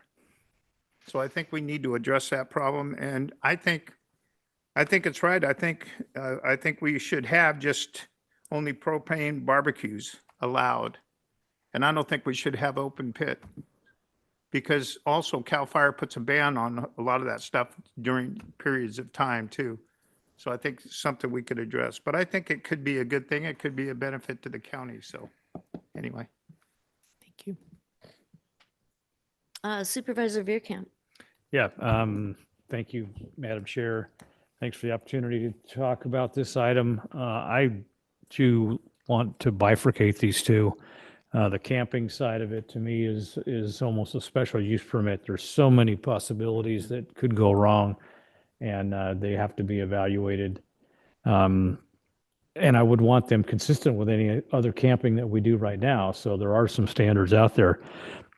As far as the ag lodging, it is something that is already done. I'd like to know, Karen, maybe you can answer, what's the primary response you're getting back on why people aren't doing it? Is it just a process? Is it they don't understand it, or what? But to me, it's fairly simple. It's almost like the VHR opportunity, and the two should mirror each other, I think, because it's really the same thing, other than maybe the acreage size. With buffer, you've got an ag buffer for your crop, so I'm not too concerned about that. An admin permit or whatever permit we do for VHR, the same sort of thing, because it is the same in my mind. 20 acres versus 10, 20 does keep it to primarily the ag purpose, but there's some pretty good ag ventures out there working on 10 as well. That gets into that question about, is it a revenue crop or is it a crop or a endeavor that's not truly for agriculture? And that's a question that we'll be working on moving forward as we pursue the ranch marketing ordinance and the problems in there. I think that ordinance has been expanded to where it's creating problems now because it sets up possibilities for going outside the box. And I think we're seeing the repercussions of that. So don't know where we're going to end up there, but again, trying to stick to the ag lodging, I think it's there. It should be allowed as simplified as process as we can, and we'll deal with the camping in a separate venue. On slide 7, there's a concern that I have when we talk about the projected annual costs. There's no recognition in it at all for. I saw the DTOT and immediately got excited about DOT. No, that's not what it is. How about our road impacts? Our roads are traveled a lot due to the agritourism, and when I think the last financial analysis that was done, the minimal amount of money that actually came in sales tax and so forth to the county didn't cover the road impact. So that's something we have to be concerned about and address. And certainly as we move ahead with the camping side of stuff, which I'm assuming we will eventually, we have to make sure there's TOT in there so we can cover our costs and the impacts of the road. If ag lodging is simplified and we make it more successful, I think the DTOT will help offset that amount as well. And at least it gives us discretionary money to put into the DOT maintenance budget. So that's where I stand right now. Thank you. Supervisor Ferrero. Not a lot of ag in District 1. But I have some thoughts, and I support both of it. I support the lodging and the camping, but I do understand why you may want to split them, and I can support that also.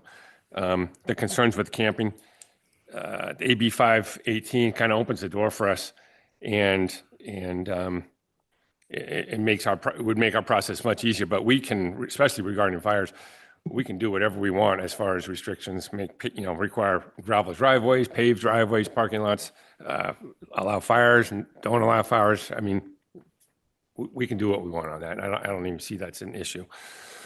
I do think that the process for either or should be streamlined, make it easier. I'm kind of indifferent on the size of the land, whether it's 10 or 20. For lodging now. I'd probably be fine with 10. I do have a question regarding, because we're talking about initially starting this with ag zone land, but we have, is it right? There's 18 parcels in rural land that's currently operating. Is that correct? Yeah, in the ag zone land, we're seeing that there's 18 properties that are generating TOT. That could be because they have a VHR. It could be because they're doing ag lodging. It could even be, as we discussed, that they are doing something without a permit, but they're still collecting TOT. So are there people currently outside of the ag land, that are operating? And are they legal or illegal? Or a mix? I don't think we have a way of knowing that. And that's why Karen gave you the 3 categories. We just know that we're collecting TOT. Okay. I guess my question was, well, what are we going to do with those? If they are operating outside of ag and are operating currently legally, what are we going to do? What are we going to do with that? So whether we grandfather them in or something, I don't want to have to, I don't want to create something today and have to come back next year and tweak it. I do, based on the recommendations from the public, I really would like a formal recommendation from the Ag Commission and our Ag Commissioner also, who's brand new, but I think we need to, we need to get her input as well. So those are my thoughts as of now.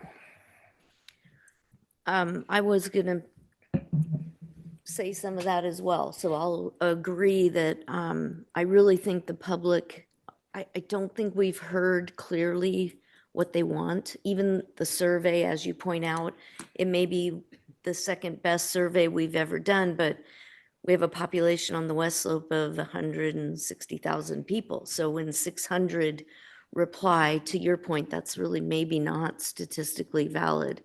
There was a comment made that there are 7 different ag districts here on the West Slope. Are each of those represented through the Ag Commission, or how does their voice bubble up? How do we hear from them?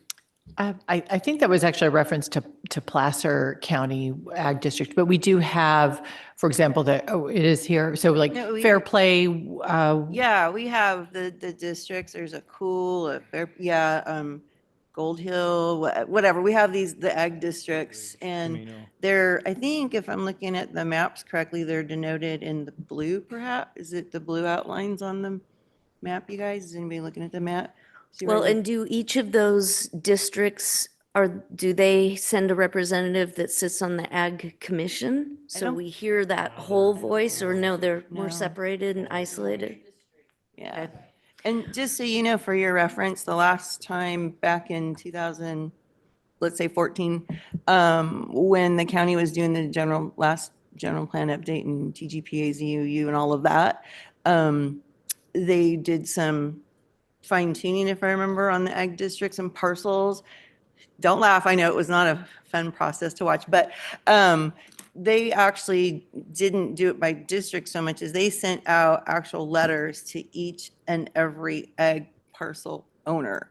Was the last time that significant changes were done. And my recollection is it had to be done twice because the first one that went out was confusing.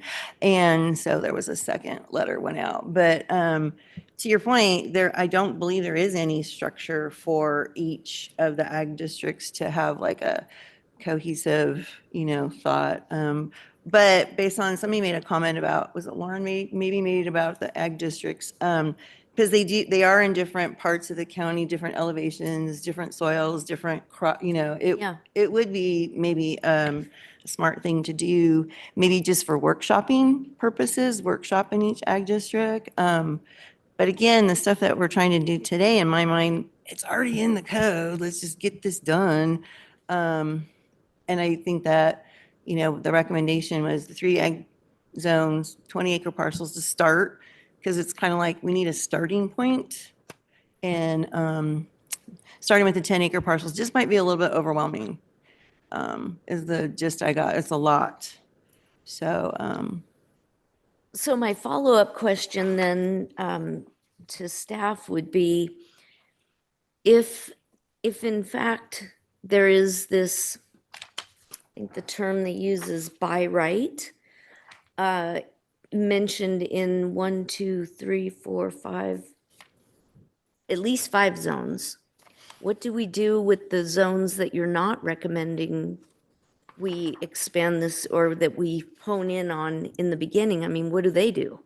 Are we taking away their right to do what is currently in our general plan now?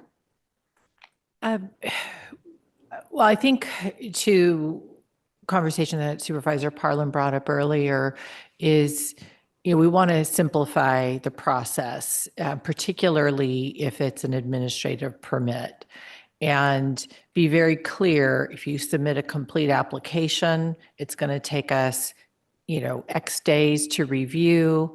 And when I say X days, I don't know the exact number, but, we're talking a week or 2, 3 at the most to review, small fee for that review. And if you check all the boxes of whatever criteria we come up with, you're good to go. You can go do your thing. If you're asking for something above and beyond our standards, then it might take a higher level of review and a little more time. And an example of that is, say, for example, we decide maximum number of ag lodging units on a parcel is 3. But then someone comes in and says, well, I've got a 100-acre parcel and I'd really like 4. That might be where, well, that could make sense, but we need to do a little bit, you can't check all the boxes, you check all but one. So we're going to take this slightly higher level of review and make sure that that additional unit you're asking for is not going to create any impacts that we've identified. So that's kind of how we want to set it up. Yes, there are currently, I think it's just a couple that are permitted by right now. I honestly don't know of anybody that's taking advantage of that. But then again, because it's by right, they don't have to come in and get any type of permit. So, but no one has come forward and said, oh, I'm operating ag lodging right now. So again, going back to my earlier comments, I think it is because right now, that's all we have is that matrix on our zoning code. That does not tell anybody what the expectations are of how to operate, how to, implement and make sure you're doing the fire safety. What setbacks do I need? None of those things are defined. And so that's what we're trying to do here is define it. And again, like we have done with VHRs and other programs, it's not just it's in the code, you're creating a program to support it behind it so that everybody is clear of exactly what they need to do in order to comply, in order to get that administrative, easy permit and be out the door. It's like creating a website and not telling anyone you've created it. So that's what we're trying to do here today. Well, and like Supervisor Ferrero, I have to really work hard to catch up on what the different issues are and what the problems are to be helpful to coming up with good solutions. I think Supervisor Veerkamp asked the question, why have so few people done anything in this regard when you look at the chart, it is pretty easy to get an administrative permit or to get a permit to already do this in so many zones. So, what do we think is going to be different if we have it be permitted where people have to come forward, pay a small fee, whereas right now many of them are just doing it and we don't even know who they are. So is the point of the county bringing this forward to try to streamline it in such a way that we know who's doing what and we have minimal restrictions around it? Is that what we're trying to focus on? And how do we make this work for all the zones when it's permitted by right now anyway? Yeah, I think it is trying to streamline it for sure and just put definitions behind it. Because right now, even if you're applying for administrative permit, someone could come in, fill out our application and give us a site plan. But they're kind of guessing what it is that we are looking for or what our concerns will be. They might not even know to show like, hey, I got to make sure that the road to wherever this lodging is on my property, that if we decide it has to be at least a gravel road and X feet wide to make sure of fire safety or to make sure that they're set back from their neighboring property by a certain distance. None of that is out there in the world. So it's a big unknown if someone were to apply today. And I think that is probably part of it is the fear that somebody's going to come in, put all this time and effort into submitting a site plan, and then we're going to send it back to them with a bunch of comments saying, well, you need to increase your setback. You need to show that, your roads are adequate. You need to show that there's some kind of fire safety. That's, I think, why there's the hesitancy right now to participate in this program. I would anticipate as well that at the end of the day, once we do have all those regulations, then we can market that. We can actually be proactive in getting that information out there, have brochures, have on our website what's expected, how to apply, what is needed, and actually, encourage people to take advantage of this opportunity. And, I'd really like to encourage that the effort to reach out to the public be rather generous. And I really would, I almost don't want to even pick from the list of options you've given us today. I would like to really hear from the people who this will affect or who represent people that'll be affected by this and hear what their judgment is, because in my mind, I could definitely go with, let's start with the most conservative and we can always expand the program. But if the community is ready for, no, we're ready to do this on ag land and rural lands over 10 acres, I want to hear that. I don't want to personally contain us today. I think what you've put together gives a good starting point for the discussion, but I think the discussion needs to be had. And again, welcome to our new Ag Commissioner. We're definitely interested in you getting involved in this and giving us your experience. So Yeah, I would concur, Brooke. I think I it's think a lot important of to get the outreach. feedback from our new Ag Commissioner, Yeah. as well as the Ag Commission on that particular item. And Absolutely. if they concur, then we'll set it based on what they recommend. Yeah. And you want the public's voice, but would that Ag Commission be representing the public's voice? That's, Right. Yeah, That that's would be the way I'm public hearing it. meeting. Yeah. Yep. Yeah, I think it absolutely could be, but I'm a little bit dismayed to hear that we have 7 distinct ag districts and they're not at the table, especially with regards to the Ag Commission. So additional outreach as well to make sure we're really hearing from everybody. And as was mentioned, there are very distinct districts. We've got grazing, we've got crops, we've got timberland. So, I think we want to hear all those voices. I do. Yeah, and I think that's very much our intent. That's what we heard when we did go to the Ag Commission, to really engage with each ag industry. Certainly, we can do that with those 7 districts, and Rob sent me the map. I think it was directly pulled from the general plan where I can see where those 7 districts are. I think, staff's intent behind today's presentation was really just to, should we keep working on this? Are we working towards likely zoning ordinance amendments? Direct us to establish a program. We kind of need some sideboards before we just jump into the deep end, so to speak. We want to make sure we're working in the right direction. We wanted to check back with you after we gathered all the data and information as we were directed to do in 120 days. I just want to note 120 days, it might seem like a long time, but it flies. And so we did as much as we could in those 120 days. And what we're coming back to you with is really, we did some initial public outreach, not nearly enough. We've heard that loud and clear. Our intention was to very much so go back out and gather more information, but we're also using our education, our experience. We gathered additional data that we presented today. And so that's what you're seeing in front of you. CAO Phillips.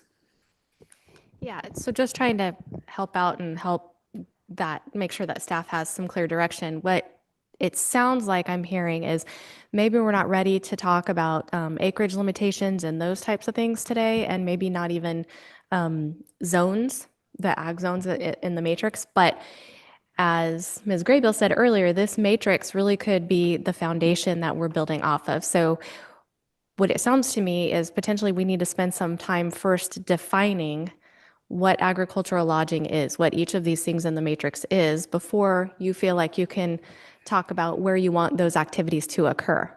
And working on those definitions, I think, is going to have to come from the public as well, in the Ag Commission, the ag community, and these discussions about, what is an agricultural homestay? As an example, in our current ordinance, and I think this is kind of the point staff is trying to make, is agricultural homestays are defined pretty broadly.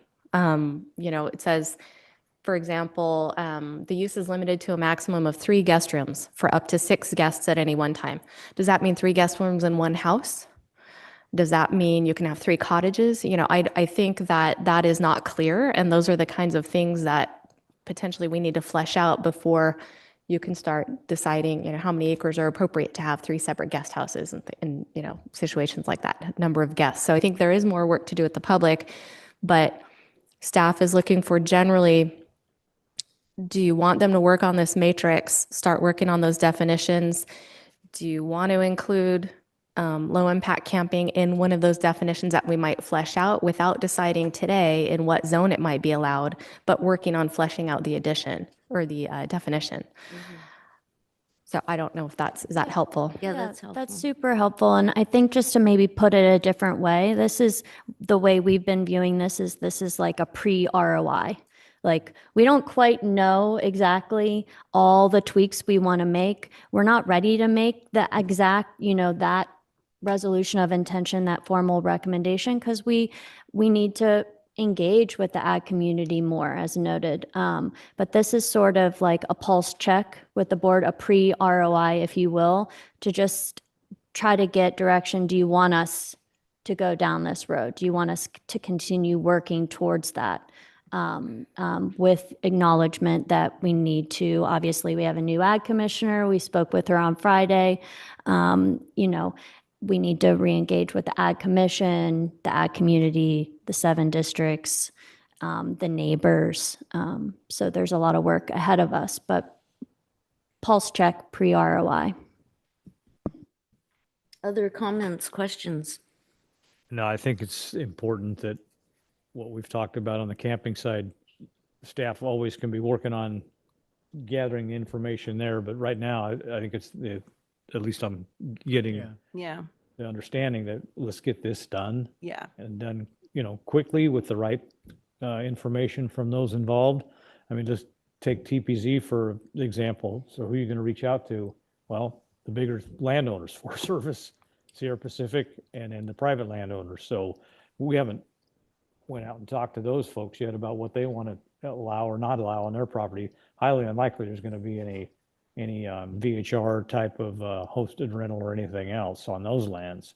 But the other ones, we do need to reach out to them and get their inputs as well. And I think the Ag Commission is a great avenue for that. Other comments, questions, Supervisor? No, I was going to suggest that we direct staff to look at both the lodging and the camping simultaneously, but separately, especially if we're going to be bringing in the public to, comment on this stuff. And then you mentioned occupancy, and just wanted to really make sure that we don't start contradicting what we just approved last week with VHRs. So just, we made those approvals, especially regarding occupancy last week. Probably be pretty easy just to be consistent with those moving forward with that's the a good ag- starting with the point. ag lodging. Anything above, Karen, you're right. It's going to take a special process to be reviewed for, because there's reasons why we set those limits. Supervisor Parlin. Yeah, I just want to reiterate that also the whole reason we started down this path, I recollect specifically back in September of 2024, was because we had updated the VHR ordinance, and the clarity between that and egg lodging in the zoning was not clear at all. So that needs to make sure they're talking to each other. We mentioned that over and over and over. They need to be talking to each other. And I know, Karen, when you and I met, I guess yesterday, it's been a blur. We did talk about also that with this, folks are going to have to probably choose which they want to do. We're not going to have everybody wanting the capability to do all of these at once, because that would be overwhelming on one parcel. And that's not, we don't want to make negative impacts. We really want this well done so that it's successful. It'd be nice to have that.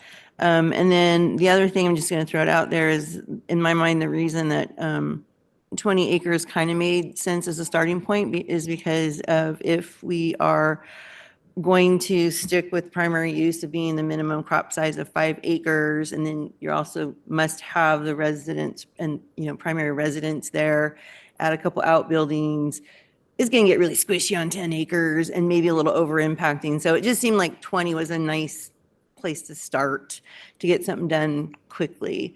And I agree with Supervisor Rearcamp. I really would like to see the focus on getting the ag lodging and the VHR ordinances talking to each other, and just getting these done quickly because they're already in our zoning.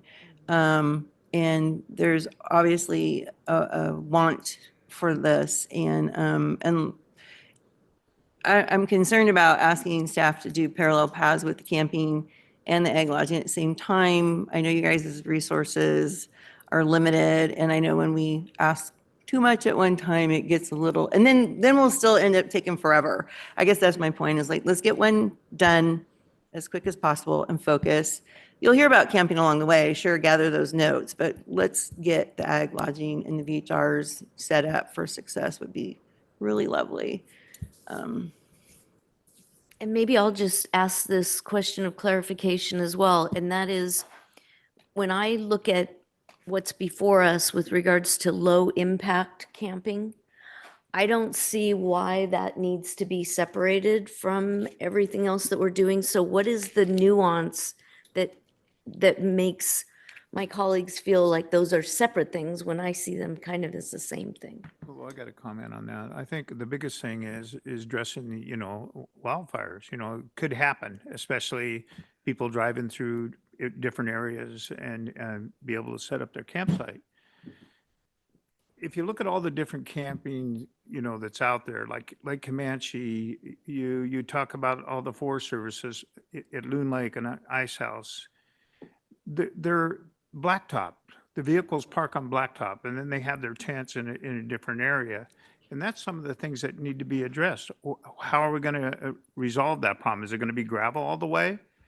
Or is it going to be paved to access that? Or are people going to be picking them up and then taking them up to the certain campsites? I think that's something that needs to be addressed, because I don't want to end up with, another wildfire, which could happen, and that could impact our county. So I think those are some of the things that could be addressed. And because the Forest Service, it never used to be.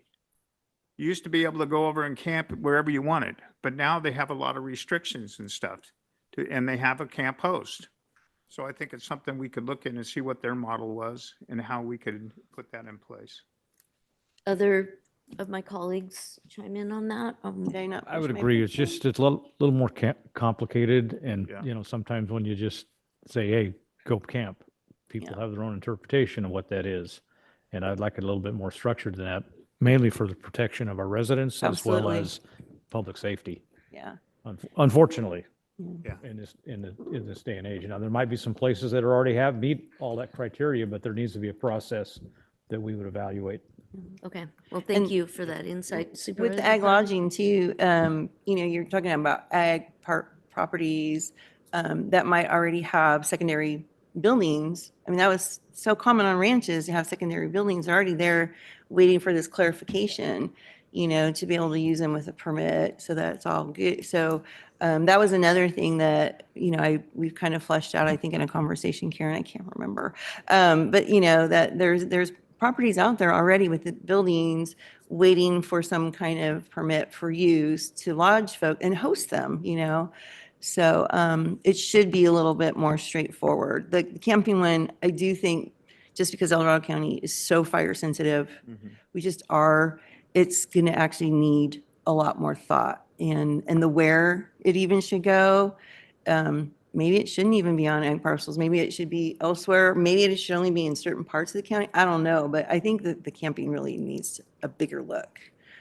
Okay, well, thank Might you I for that. suggest that perhaps as we're doing some outreach, since we're doing outreach on ag lodging, it really is not a lot of extra time to take additional input regarding low impact camping, but then the actual ordinance will split off and go separate paths and look at some best practices perhaps from some other communities that have already set this up, particularly in communities that have a lot of high fire hazard areas, and see what they're doing. And we'll have a better sense of how big of a lift it would be for the low impact camping. That's excellent. Okay, thank you for that clarification. Do you feel that you have enough informal direction, or do you want formal direction? I personally do not have enough direction. Yeah, maybe we can,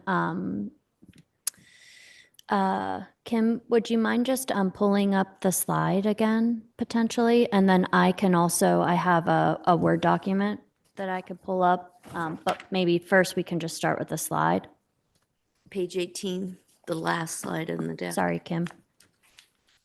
Yeah, and I think it's, I mean, first one is just receive and file additional information. So that's easy enough. The second one, I think, is written fairly generally enough that it might still apply. Maybe the one exception is, because it was brought up, of what zones it applies to. At the end of staff recommendation number 2, it says ag grazing, planned ag, limited ag. If you want to strike that, if you want us to keep those, or, just based on this conversation, what I'm hearing, and correct me if I'm wrong, is that seems logical, makes sense, but let's still get additional input on what zoning areas we're talking about, and then eventually come back with those specific recommendations. So if that's accurate, then perhaps just striking out that at the end of that second recommendation.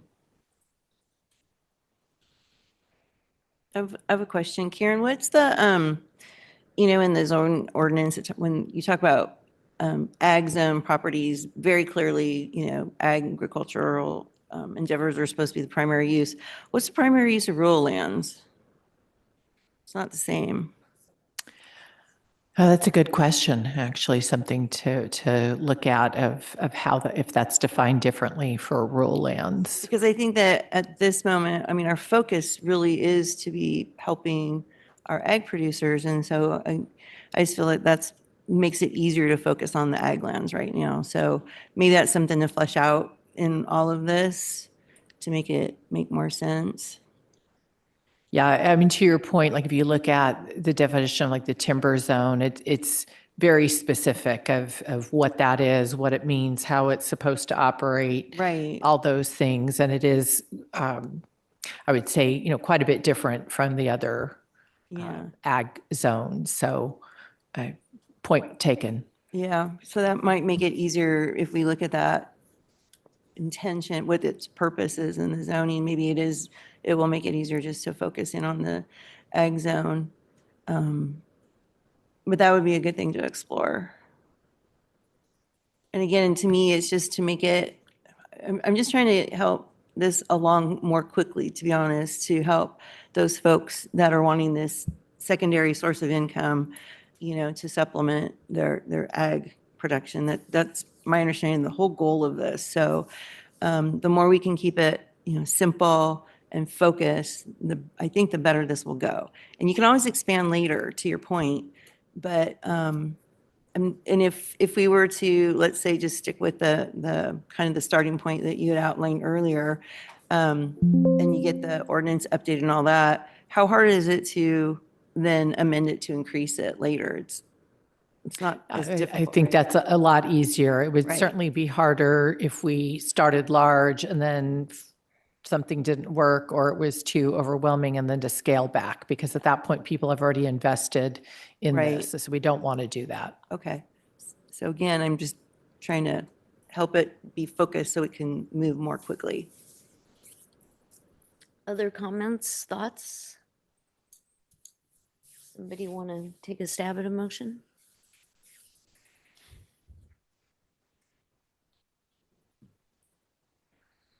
Do you feel we need a motion? I mean, direction is pretty clear to me. I mean, I would include. I thought I heard you say, that you wanted yet. direction. Do you want a formal motion, or can basically what we're saying a couple different things up here, so I Yeah, can we see are. where your confusion is. Okay. My thought was not to hone in on any particular option at this point, but to hear from the ag community and have them help us decide what the focus needs to be. So, I would support the Hopefully- motion Go ahead. without identifying exactly which option we're thinking of. But I think we all agree that starting smaller and making sure that we're not creating unintended consequences and expanding the program is a logical way to go. But like I said, I'm not prepared to decide if 20 acres is the right number or 10 acres. But I'd love to hear from the community that this affects, what their thoughts are. The numbers aren't like wildly different between the 20 acres and the 10. There's like 966 parcels that it would affect if it was 10, and it goes up to like 1,500 if excuse me, other way, 20. There's 966 parcels that would be affected if you did the 20 acres, and it only jumps up another 500 if you do the 10 acres. So again, I'm not prepared to decide which one's best. I'd love to hear from the people who are affected. So I would support the motion without diving into the options. Let me make a suggestion here. So a motion to direct Long Range Planning Unit to pursue amendments to the zoning ordinance regarding temporary ag lodging activities as a supplemental use, and end it there. Direct Department of Ag to work with Planning and Building Department to form and staff a program to support the proposed zoning ordinance amendments, whatever program we come up with. And then 4, maybe, or adding another one to say, your direction is to continue to do outreach to stakeholders and to refine the criteria and standards to support this ordinance. In conjunction with the Ag Commission. Should we direct that to get a formal recommendation from the Ag Commission? Yeah.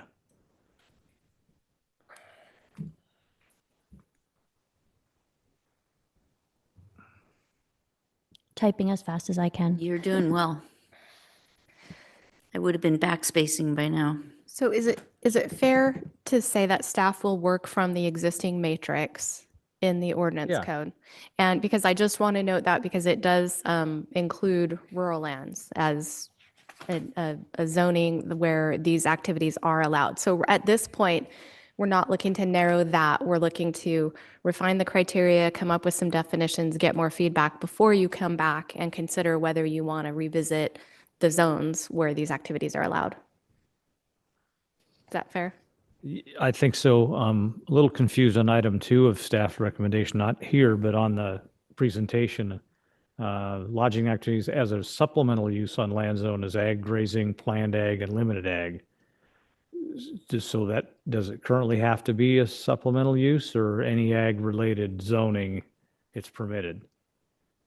I thought it was That was just intended to mean ag is still primary. Right. This is Okay. in support of it. To me, those go away, and anything ag related with 20 acres and the primary use is ag.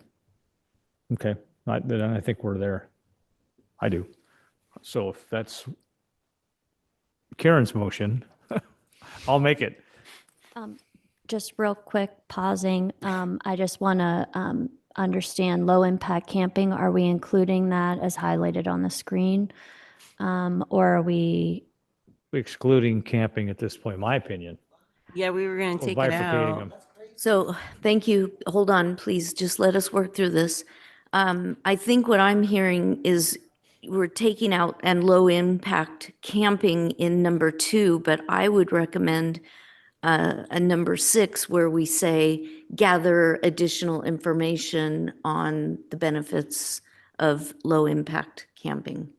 Because you said that as part of your outreach, you're going to hear about that anyway. So we want to gather that information, but I am hearing from my colleagues that they think they're similar topics, but they're 2 different approaches. And I just want to make note that it would certainly be more efficient for staff as we're going out into the ag community and doing all of this work to certainly get that input then. And as Karen noted previously, we can come back, we're going to be coming back to the Ag Commission, coming back to the board, and we can report out what we've heard. And then again, we're a pre-ROI. You know, we can come back to the board and then we can make the decision then on how we treat the two, because we understand they're different. I don't know if you want to. Yeah, I think you know, they can be two separate ordinances, that we can try and keep it on, you know, timing wise on as close of a track as possible. There are going to be different criteria and regulations associated with the low impact camping that are different from the ag lodging. But again, getting that feedback now, and we can, as we get that feedback, we'll have a better sense of exactly what that looks like, but we'll try and keep it going. Yeah, I think Supervisor Turnbull said it very well. That the fire impact is important, but there's also sanitation impacts. Environmental We impacts. can too. be set up Yeah. to house people in houses, but camping's another story, and how you're going to deal with the sanitation component. Not Yeah. that it can't be done, but I think right now, let's get this piece done. And if you get some good inputs there, then fine, note them and we'll talk about it. I think the good news is because the state has made this low impact camping easier in terms of, you know, environmental, there are a lot of communities that are taking advantage of it. So again, I'm going to look to those communities, best practices, how's it working? And, you know, those will be part of our recommendations for sure. Excellent. And I would just say on number 6, I know I used the word benefits, but I think we just want you to provide additional information on low impact camping. Yeah. And I think concerns. That's why if we take out the word benefits, it involves both. Okay. So do you I- need a I little just wanted time to make- to look over this, or And just that, you know. Supervisor Veerkamp, you wanted to move this item? I think staff had one more. Sorry, I just wanted to make note as you guys were talking, I just wanted to make sure everyone knows that we're planning on working hand in hand. Our department is planning on working hand in hand with the ag department. And so I tweaked the different recommendations to include that. I see that, yes, with the Department of Agriculture. Excellent. Okay. Supervisor Veerkamp has moved this item. Is there a second? I'll second it. Supervisor Turnbull seconded. Is there any further discussion, comments on the motion? Okay, seeing none, all those in favor say aye. Aye. Any opposed? Motion passes 5-0. Okay, excellent.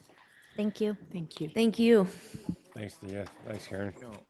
Let's go ahead and just take a 10-minute break, and we'll be back at 11:20.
Welcome back to the Board of Supervisors regularly scheduled meeting. We took a short little break there, and I would like to handle item number 28. Ms. Dawson, could you read that one into the record? Of course. Item number 28 comes from Supervisor Lane, recommending the board authorize the chair to sign a proclamation in recognition of September 11th in memory of that tragic day in 2001 when our nation was brutally attacked by terrorists, resulting in an enormous loss of American lives. Thank you for that introduction. On a day that began as ordinary as any other, terrorists murdered thousands of our fellow compatriots. With shock and disbelief, we watched our first responders, hindered by debris and smoke, rush with conviction and courage into the void to rescue those in despair. With pride and sorrow, we felt the tremendous bravery of those aboard Flight 93 who summoned the courage to charge the terrorists in a counterattack and saved countless American lives. As the day closed, America steadied its resolve to hold accountable those who had attacked us and ensure it would never happen again. The smoke that rose from the Twin Towers, the Pentagon, and the Pennsylvania field carried away the souls of innocent Americans. As we recall the images of our American flag raised from the ashes of Ground Zero and the Pentagon, we are reminded that good triumphs over evil. Many laid down their lives. The courage, heroism, and resilience Americans displayed on 9/11 and in its aftermath are perpetual testaments to the spirit of our country. While our nation was anguished by this attack, the grit displayed that day, the very essence of America, was a reminder that our citizens have never failed to rise to the occasion. Heroes sprang into action in the face of great peril to help save their fellow Americans. We recommit ourselves to fortify our cherished American values so that future generations will know in their souls that the United States is the land of the free and the home of the brave. In our packets is a resolution that for those of you attending 9/11 ceremonies, if you wish to use that resolution, you may. All right, we have 3 closed session items that I believe we can knock a couple of them out. No? Yeah, you don't need public Need a comment, motion but to a approve. motion to approve. Being a first responder who's sent crews and dealt with impacts after, I will gladly and honorably move this proclamation. I'll second. that. Well, both of us died, okay. There's a motion and everybody seconded it. We'll give it to Supervisor Ferrero. We'll give it to Ferrero. And I just want to thank you for bringing this. Yes. I remember the day like it was this morning. Yep. And I hope it doesn't take another day like this to bring our country together like it did, Then, back yeah. then. Yeah, and one of the Well things said. is that I recommend, especially our small little church, rings a bell at 11 a.m., 11 times to honor people that were impacted by that horrific thing that happened at 9/11. There is a motion and a second. Any further comments? All those in favor say aye. Aye. Any opposed? Motion passes 5-0. Thank you. Sorry for skipping that step. We'll now move into closed session. Mr. Livingston? Yes, thank you, Madam Chair. Having already heard public comment on closed session, the board will now hear items 1 through 3 as specified on the agenda. And my understanding for the benefit of staff listening in that we will hear item 1 before lunch with items 2 and 3 to happen later in the day. Okay, perfect. All right, we're in recess.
Thank you and welcome back, El Dorado County. This is our regularly scheduled meeting of the Board of Supervisors of August 25th. We are back from closed session and a short lunch break.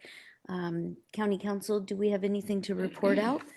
The board heard item number 1, and there's no action to report out. Thank you.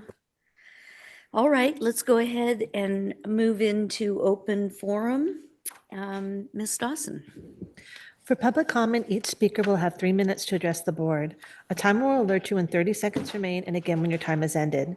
We'll begin with comments from individuals present in the boardroom, followed by those participating via Zoom. If you're joining via Zoom, please ensure you unmute yourself when called upon. If you're joining by phone, press *9 to raise your hand. If you're on Zoom, use the raise hand feature to indicate your interest in speaking. We ask that you voluntarily state your name for the record before beginning your comments. Good afternoon.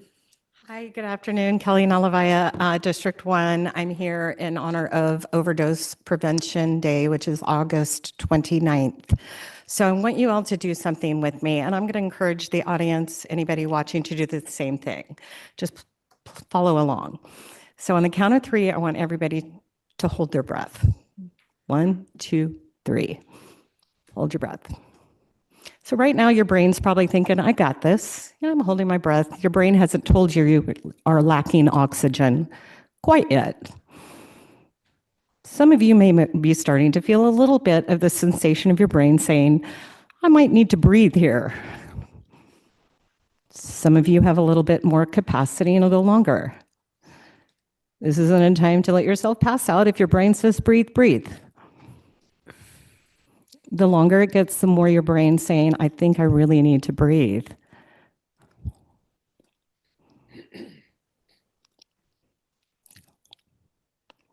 At some point, you are going to give up and you're going to breathe. So you can go ahead and breathe. This is what an addict goes through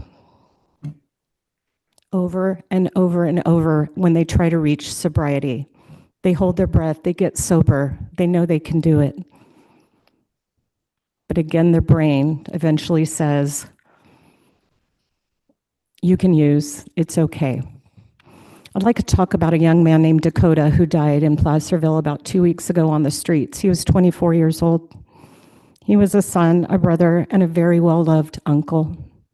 Dakota, since January 1st of 2026, has been arrested and released 3 times. There were 3 other incidences prior to that. That is not how we should be dealing with addiction. I've been going through all of the grants, all of the organizations within the county and organizations asking for grant money to be approved by us, and I am seeing nothing effective. Handing out Narcan and pamphlets is great, but that is not how we address addiction. Addiction is a long-term illness. I'm really encouraging you to hopefully work with people like myself who have been through this, who understand this. We need to bring back drug court, and we need to establish actual treatment centers that start at 30, 60, 90, and above days for people to even have a chance. Thank you. Thank you.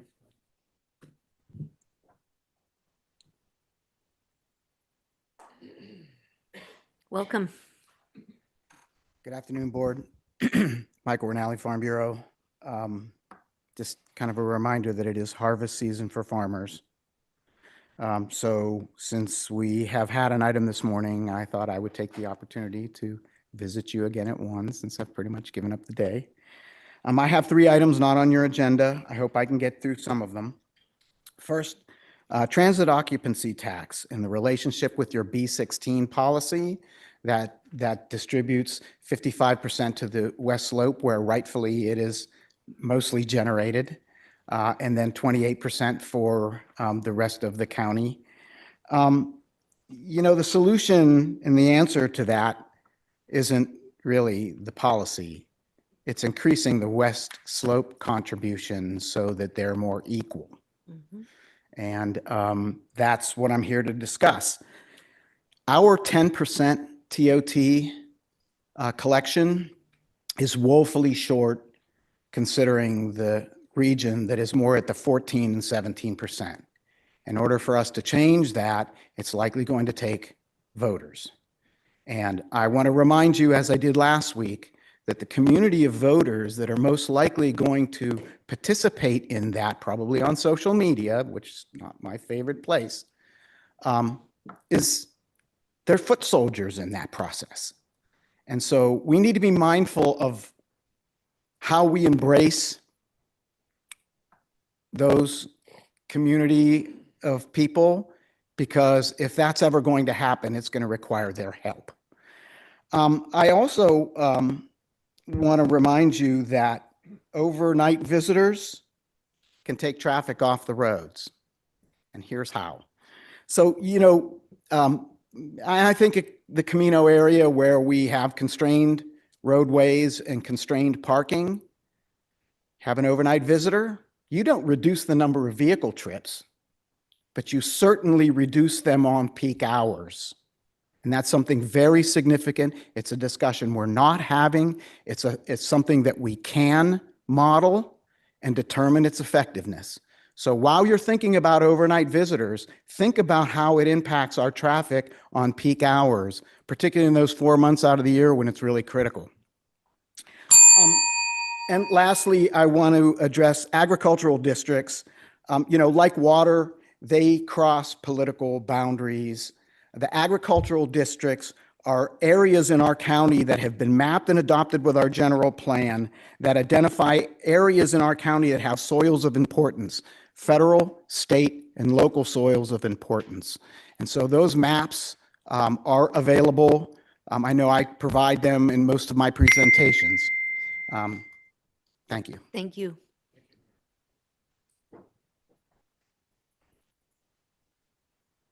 Welcome. Hi, Caleb Armstrong. I own like 4 businesses here in El Dorado County. One of them is a local nonprofit you guys know of. Anyway, I'm a little confused about the coordinated entry process with homelessness in our county. Working with one homeless gentleman that I ran into, I got out of my vehicle. I filled up his tank of gas.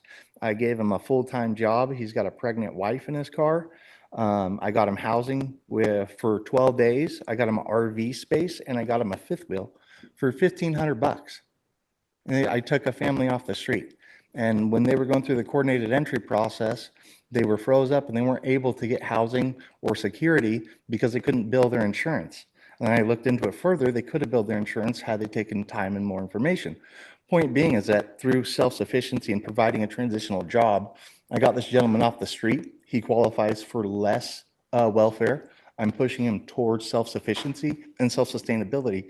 And I hope that that's something we can move forward with in El Dorado County, is not necessarily providing homelessness housing and program services to maintain homelessness, but more transitional housing, transitional jobs that actually benefit those members and get them away from homelessness. And you'll see that throughout the state of California. We got kind of a big problem with it. And then what else? I got added to the California Rebuilding Committee. I'm really bad at public comment. I apologize, guys. But the California Organizations Active in Disasters, I got added to that whole rebuilding committee. It's actually a pretty big honor. I'll be going over to Calaveras County tomorrow morning, helping a family rebuild from the Gone Fire. I'm going to be interviewed by Fox 40, but I'm going to be talking a little bit about the Title 25 homes in that program that Supervisor Turnbull and Planning and Building Director Karen Gardner did. And I actually have a unique opportunity with a lot of different things because I work in about 4 to 5 different counties right now currently, and we're expanding to 8. But I get to see how different local governments, environmental management agencies all work, and they have these different policies in place. So like in Calaveras County, Habitat for Humanity, all of their building fees are waived, and that helps with single family home ownership. So they just simply apply, those building fees are waived because that organization's applying. I hope that's something that nonprofit construction corporation will be able to do here in El Dorado County. But other than that, we're working on some stuff. Just want to let you know. Thank you. Thank you. Welcome. Thank you. My name is Janice Toomey.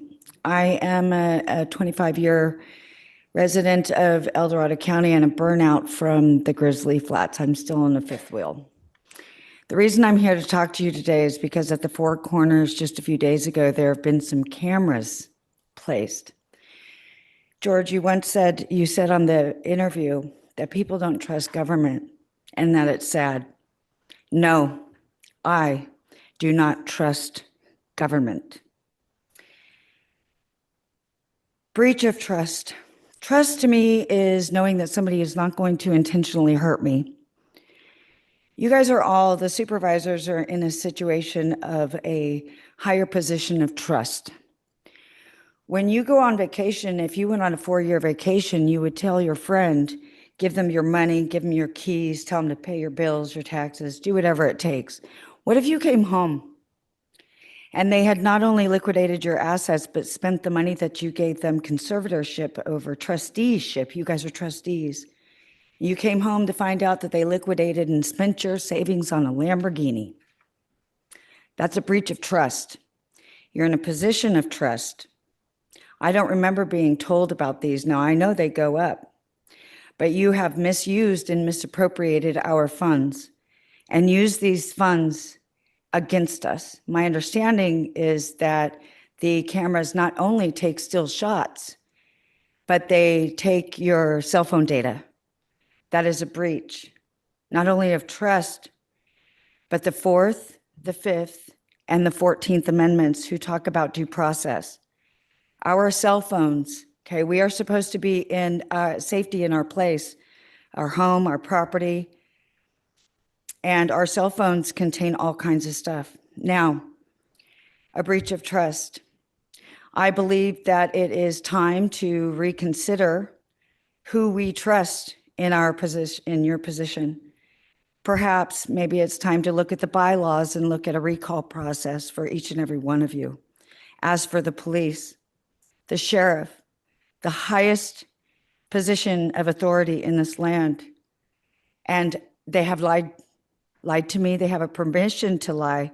It's called qualified immunity. I was lied to on the phone that there were only 2 cameras in El Dorado County. Didn't know much about the ones up there. That is incompetence at best. As what I would like you guys to consider as well, not only those amendments, and I have pocket constitutions for anybody that wants them, but for the record, Title 18, Section 241 and 242, they're both protected by Title 42, which is time in prison and also fines, or both. Thank you. Thank you for your time. Thank you. Good afternoon, Board Chair. Welcome. Lars Knutson, Pollock Pines, and I put all my trust in the Lord Jesus. And I'd encourage everybody here to start trusting in the Lord. There's a lot of deception on the land, and I'm fed up with it because God's fed up with it. God said to hate evil, love good, establish judgment in the gate, and it might be the Lord of hosts be gracious to the remnant of Joseph. And if you are not feeling what's going on in the world right now, it should be terrifying to people that don't know the Lord. There's no fear with God, but fear God, that's the beginning of wisdom. Perfect love casts out fear. I'm asking God right now to send forth arrows of deliverance and victory in Jesus' name. When I came and I met Kelly, she lost her son 9 months ago to fentanyl. I hate evil. I hate evil. I used to serve evil. I hate it with perfect love, because perfect love casts out fear. Thank you, Lord. Rebellion is as the sin of witchcraft, and stubbornness as iniquity and adultery. Because you have rejected the Lord, he might reject you. I would encourage you, do not reject the Lord Jesus today. Not religion, him. Though Noah, Daniel, and Job were in it, as I live, says the Lord God, they shall not deliver their sons nor their daughters. They shall only deliver their own lives in their righteousness. For thus saith the Lord God, how much more when I send my 4 evil judgments against Jerusalem? The sword, famine, the destroying beast, and pestilence. Have we not gone through that the last 6 years? This should put fear in people right now. Fear the Lord. He's a great God. Let's humble ourselves before the Lord, and he will exalt you. I'm coming with compassion this time from the Lord. Hallelujah. I can raise my voice. This is the blessing. Know the Lord. He is God. He has made us, and we are his. We are his people and the sheep of his pasture. Enter into the gates with thanksgiving and into the courts with praise. Give thanks unto him and bless his name, for the Lord is good. His steadfast love is everlasting, and his faithfulness endures to all generations. And I get a little passionate, so praise God. Hallelujah. Thank you.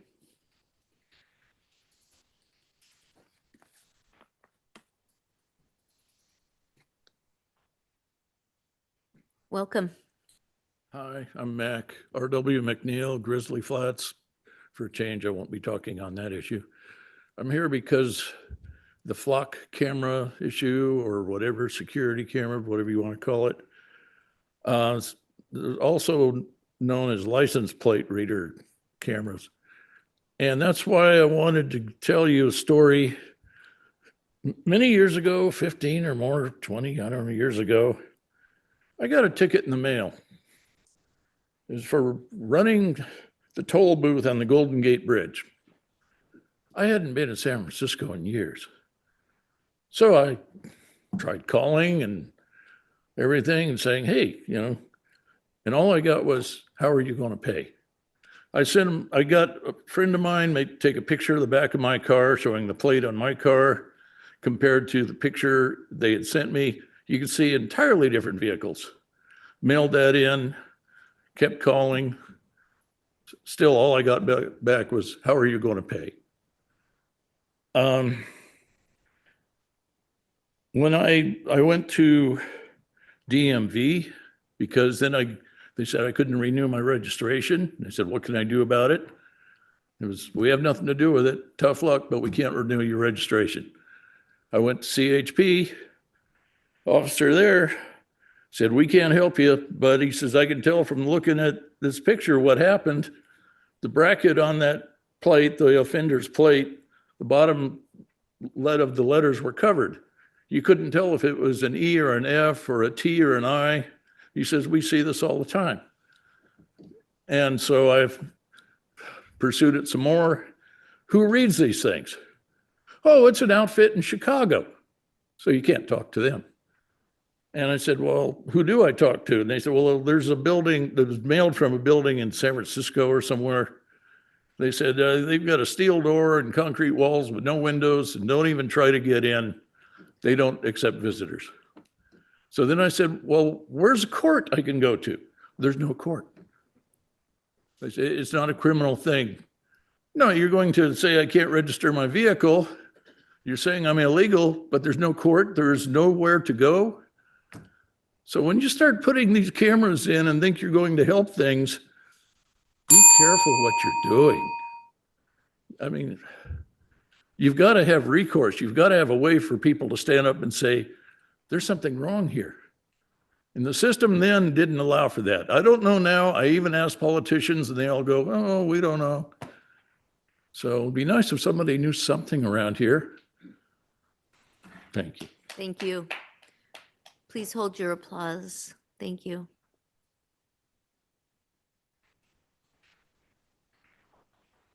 Welcome. Hi, good afternoon. My name is Diana, a neighbor from Code Enforcement case CE 250396, 4141 Shoemaker Road in Georgetown. Now open for 483 days. The county assessor record for this parcel, APN 060-290-015, shows 0 permitted structures and 0 units on file. The land is legally vacant, entitled to 1 single-family resident that has never built. The case file's last recorded site was back in March, over 5 months ago. Every compliance update sent has come from the owner submitted himself, without identification, location, parcel number, or date attached. The case file even documents that one individual living on the property was wanted person, arrested and booked by the sheriff's office, confirmed by the owner's own submission to the case file. This owner also holds additional 4 parcels in the same area. APNs 060-290-016, second one 060-290-2021. Third, 060-300-018. Last one, 060-300-020. With reportedly similar conditions and same cycle from the owner. Code enforcement has confirmed in writing that once those parcels are investigated, additional cases should be open. But as of today, none of that has happened. Code enforcement itself already tried to coordinate with environmental management on this. Environmental responded that they were limited in what they could do, and the effort stopped there, despite the property having no permit dwelling and given 0 permit structures on record. No permitted septic system either. We separately submitting documentation to the sheriff regarding safety concern on these properties. I'm asking the board to direct the code enforcement, building, planning, and environmental to jointly create an actual compliance plan for this property, and it relates parcels with a concrete timeline. Thank you. Thank you. Are there other members in the boardroom that would like to address the board? Okay, seeing none, may we go online, please? Now taking public comment from online participants. Taking public comment from 390.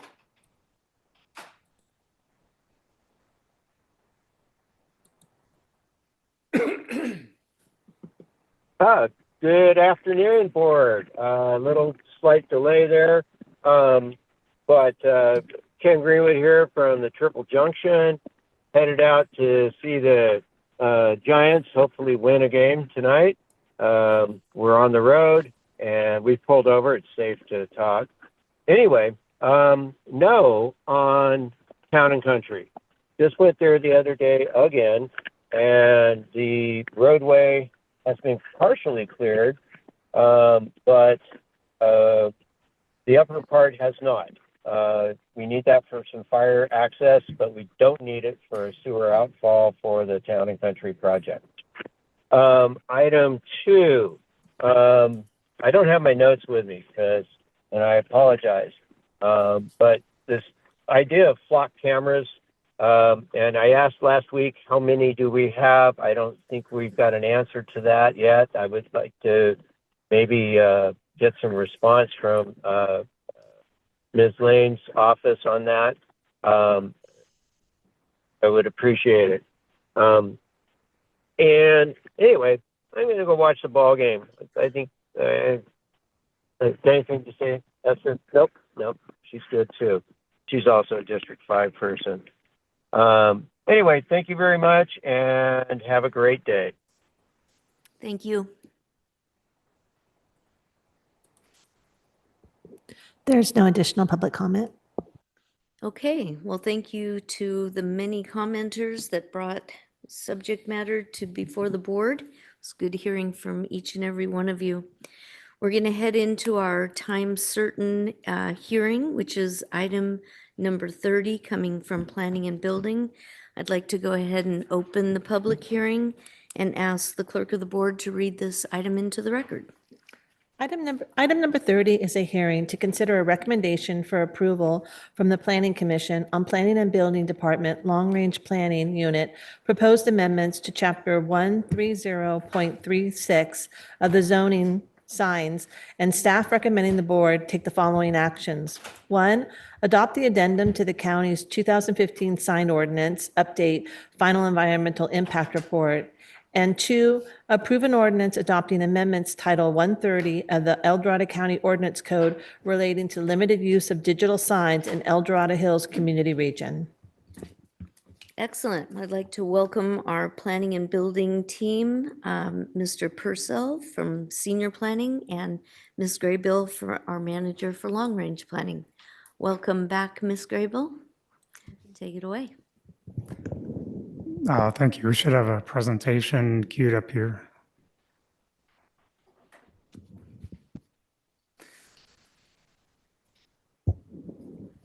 Okay, well, good afternoon. Again, Tom Purcell, Senior Planner with our Long Range Planning Unit.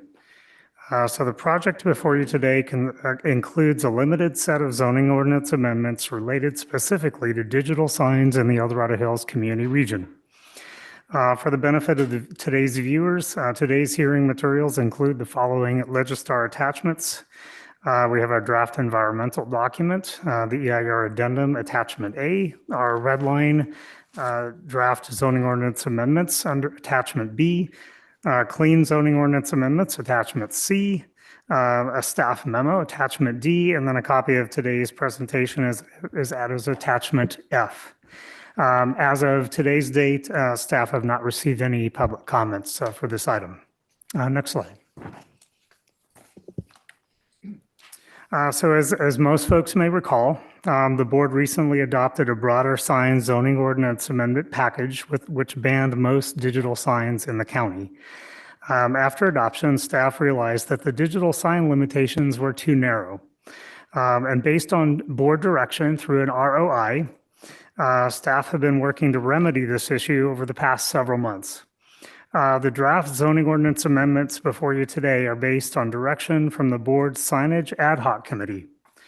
In July, the Planning Commission, with a 5-0 vote, recommended the board approve staff recommendations as presented today, with a few very minor language clarifications, which are indicated in yellow highlight in the draft red line amendments, which again are on attachment B. Mainly just for clarification, not substantive edits only. Next slide. So this slide summarizes the specific direction to staff for the focused amendments to chapters 130-36 of the zoning ordinance with key project objectives as listed on this slide.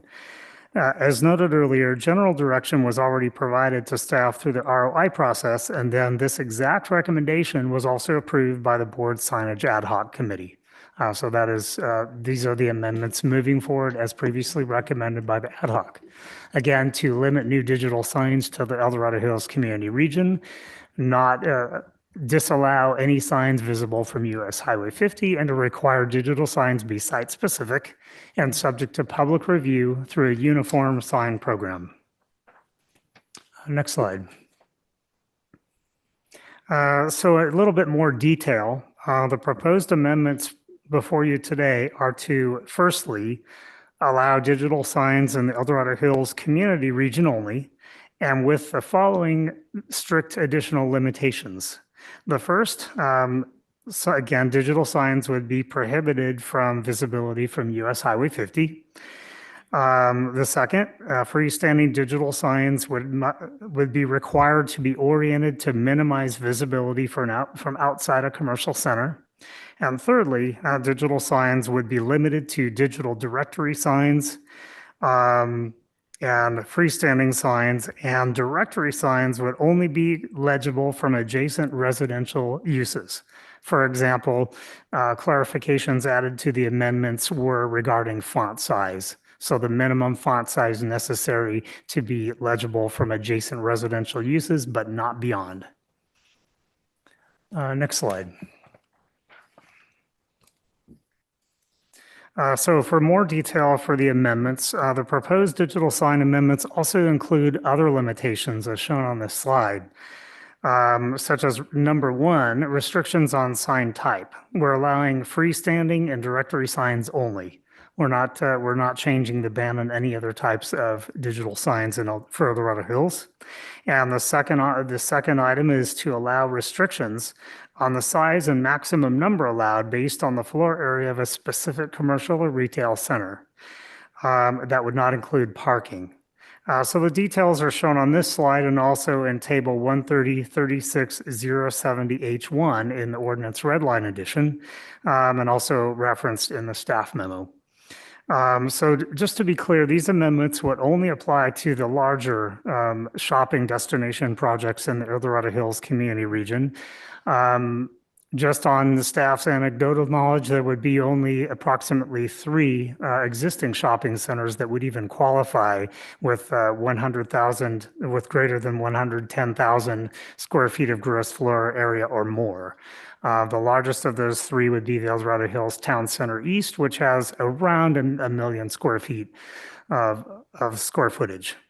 So this slide shows that sliding scale. So the small commercial centers would not be allowed any digital signs at all. And then from there, based on the size, we get a few directory signs and then a few more freestanding signs with the minimums and maximums as shown. Next slide. So we're also amending this section on prohibited signs to be consistent with the ad hoc's direction for the amendments for El Dorado Hills, to ensure this language in this section is also consistent with the previous described amendments.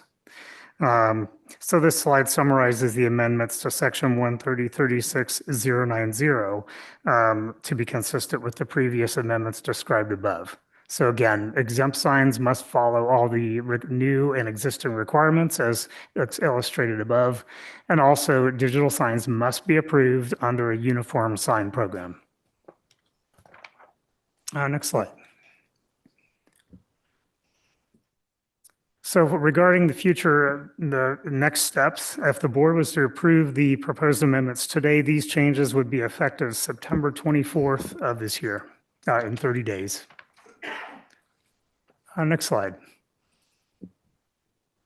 So with that, staff recommends the board adopt the sign ordinance update EAR addendum, the draft environmental document, and also approve the amendments to chapter 130.36 as presented by staff. That concludes our formal presentation. Myself and other staff would be happy to answer any questions at this time. Thank you for that presentation. I'll bring it to the board for questions, comments. Supervisor Ferrero, this is No your. questions. Just want to thank you guys. It probably wasn't the week after we passed the ordinance back in, was it September last year, where we got a phone call from town center saying they wanted to do digital signs. And had we known that at the time, we probably could have worked our way around it back in September, but we didn't know. And so I think we have a workable solution now. I think they support it. Hopefully they'll call in and support it. Oh boy, I gotta start over. Yeah. It's all good. But yeah, I think this will work for them, and just want to thank you guys for your effort. Any other comments, I just want to questions? say thank you for putting this together. And thanks for the ad hoc committee too that worked on this to make this come to head. And finally, we got something in place. So thank you guys. Appreciate it. Any other comments, questions? Nope. Okay. Seeing none, this is a hearing, so we will go ahead and open this up for public comment. Ms. Dawson. For public comment, each speaker will have 3 minutes to address the board. A timer will alert you when 30 seconds remain and again when your time has ended. We will begin with comments from individuals present in the boardroom, followed by those participating via Zoom. If you're joining via Zoom, please ensure you unmute yourself when called upon. If you're joining by phone, press star 9 to raise your hand. If you're on Zoom, use the raise hand feature to indicate your interest in speaking. We ask that you voluntarily state your name for the record before beginning your comments. Are there any residents in the room that would like to address the board on this particular item? Seeing none, may we go online? Now taking public comment from online participants. Now taking public comment from Nina Watkins. Hello, thank you so much. I just wanted to express our support. My name is Nina Watkins from El Dorado Hills Town Center and also representing the El Dorado Hills Arts and Entertainment Foundation. Just wanted to say thank you for your hard work to make those modifications so that we can, get the word out on safety things that might happen during events and upcoming events that will build community. So just wanted to express my thank you and gratitude. Thank you.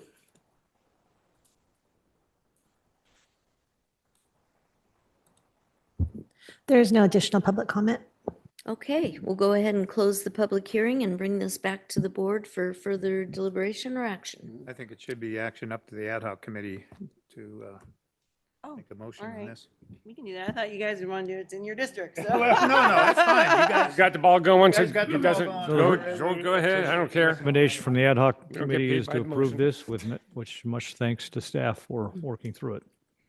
Very good. And I'll second that. There you go. Okay, there's a motion and a second. Further comments or questions on the motion? All those in favor say aye. Aye. Any opposed? Motion passes 5-0. All right. Thank you all. Thank you. Thank you very much. Go ahead and move to item number 31, which is also the planning and building. Ms. Dawson. Item 31 comes from Planning and Building Department, Affordable Housing Unit, and the Department of Transportation, recommending the board, 1, receive a presentation on policy B14, Traffic Impact Fee Offset Program for development with affordable housing units, including a discussion on additional modifications to the policy. 2, recommend the board approve and adopt the discussed revisions and edits to Board Policy B14. 3, direct staff to return to the board with final edits to the policy. And 4, direct staff to work with the Chief Administrative Office to revise the policy B14 procedure manual based on the adopted revised policy. Great. I'd like to go ahead and welcome Ms. Morris, who's our Senior Administrative Analyst with Planning and Building, and also Mr. Oates, who's a Civil Engineer with Transportation. Welcome, both of you. Thank you. And good afternoon, Chair Lane and members of the board. Again, I'm Jennifer Morris with the Planning and Building Department. Today, as Chair Lane also stated, I'm with Zach Oates, Senior Civil Engineer. We also have Karen Gardner in the audience, the director. We have Rob Peters here, Chief Deputy Director, as well as we have 2 members of the task force here today that are also available to answer additional questions. We have Chair Chris Westlake and Jeff Short representing the Building Industry Association. So if we could, Kim, if you could pull up the slide, please. That's the ag lodging. Sorry. No. I think we already covered that one. I have no information on that. Thank you. That's fine. But while she's pulling that up, I can, the item Zach and I are presenting today is based on a board direction from in May, that we took from a meeting that requested the task force to review and provide input on board policy B14, which right now is referenced as the Traffic Impact Mitigation Fee Offset Program. So on June 10th, we held a meeting with our Affordable Housing Task Force to discuss the background on the program, outline any kind of proposed policy changes and highlights and topics that we'd like to review. And they did provide some great feedback. And so today, get right to our agenda, we're going to review the policy background with you guys to give you a little overview. The link to the housing element, the proposed policy changes the task force provided us. And then there were some topics that we did discuss that are unfortunately infeasible by the staff to recommend moving forward, but we'll bring those to light. And then also the discussion topics that are requiring further direction from the board. So, next slide. Thank you. So today we are discussing the board policy B14, Traffic Impact Mitigation Fee Offset for affordable housing. It was established in 2007. It authorizes up to $1 million a year into the program, and it is an incentive to help developers with affordable housing units.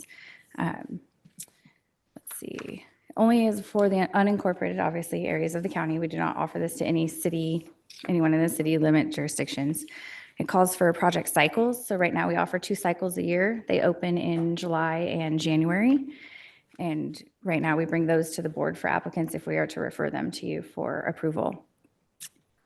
They are based, applications are required to restrict rent rates and or sale prices for the income qualified tenants. And they are restricted for a minimum number of years right now. I think they're set, a minimum number of years for rental is 20, and I believe it's the same for sale if we were to have any. County does conduct annual compliance monitoring for all of these units. So we work with them, whether they have HCD compliance that matches with this. We are monitoring those to make sure that they are restricting the income and they're following the guidelines of this specific program. So next slide. I am not a housing element expert. I'm just going to warn you. We do have people that can answer to this a little better. I believe Rob could if there's any questions regarding this slide, but I will just give you an overview of how this housing element is also linked to our offset program. So the housing goal, HO1, is to provide housing that meets all needs for the existing and future residents of all income groups throughout the county. So we established policy HO 1.18 to offer an incentive program for developments of affordable housing units. And then policy HO 1.25 states that the county shall encourage programs that will result in improved levels of service on existing roadways and allow for focused reductions in traffic impact mitigation fees. So those implementation measures that we are working with are HO5. So we are developing and adopting an incentive-based policy through this program. And then HO33 is to reduce traffic impact fees for multifamily mixed-use development for housing with people with disabilities, or like, I guess anyone really, income limit wise, and not limited to people with disabilities, and increasing the protection of multifamily housing groups. So next slide. So these are really high-level basic policy changes that we discussed with the task force. So number one would be to remove the ADU language, so accessory dwelling unit language, which used to be referred to as secondary dwelling units. Those fees for affordable secondary dwelling units became exempt in 2016 through a major TIM fee program update. And I don't know if you'd like to add a little. Yeah, good afternoon, Board. Zach Oates with DOT, as Jen mentioned. So during the 2015 to 2016 major update to the then TIM fee program, there was a pretty lengthy discussion with staff and the board at the time to decide how to handle these ADUs, secondary dwellings, is what they were referred to at the time. Ultimately, what the county was seeing was that the cost, not solely a result of traffic impact fees at the time, but the cost to build an ADU was so expensive that several property owners were just not pulling permits. They weren't doing it the right way legally, and that was creating potential safety issues for future tenants. And so rather than, allow the program to continue as it had been, knowing that people were going to try and circumvent the process, and to encourage people to come in and get their units permitted, to make them safe and livable, they decided to allow all ADUs to move forward utilizing these offset funds to cover their traffic impact at the time mitigation fees. And so that's what this first point here is referring to. And number two, a long-awaited update to this policy would be to change the reference from TIM to actual TIF, which was changed years ago. So it would be traffic impact fee offset. So we get rid of the mitigation portion of that. Number three, clarifying the definition of developing. This is in the policy has been long not defined very well of what is considered developing. So in discussions with the task force, it was confirmed that they agree that to consider a developer coming through, developing would require that they submit a planning application at least. That gives us the meat that we need to actually look at the project as a whole and to see what they are wanting this offset for. So this would be an eligibility so they would have to submit a planning application, and if applicable, it shall be an eligibility requirement to apply for an offset. That way the task force can move forward. We've had a lot of, just so you're aware, a lot of people do come to us with ideas of housing projects, but it's not anything concrete that we can base our decisions off of. And then number four would be adding language to further clarify the definition of a deed restricted property. So we would work on that and throw that in there, and then make sure that when we record these items, they are signing a deed restriction against the property as well as an affordable housing agreement. Okay, so I think I'm gonna let you take this slide. Okay. All right, so a couple other items here on this slide that were discussed with the Affordable Housing Task Force when we met. These were ideas that were kind of almost a brainstorming type session between staff and the task force.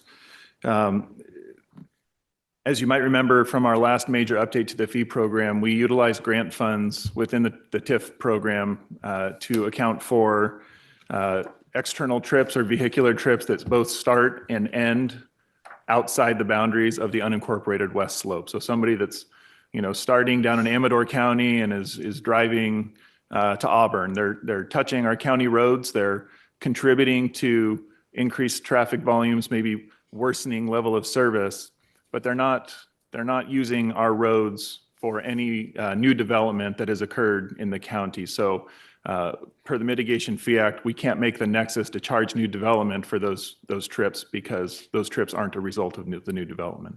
So we use grant funds to cover the cost of those trips.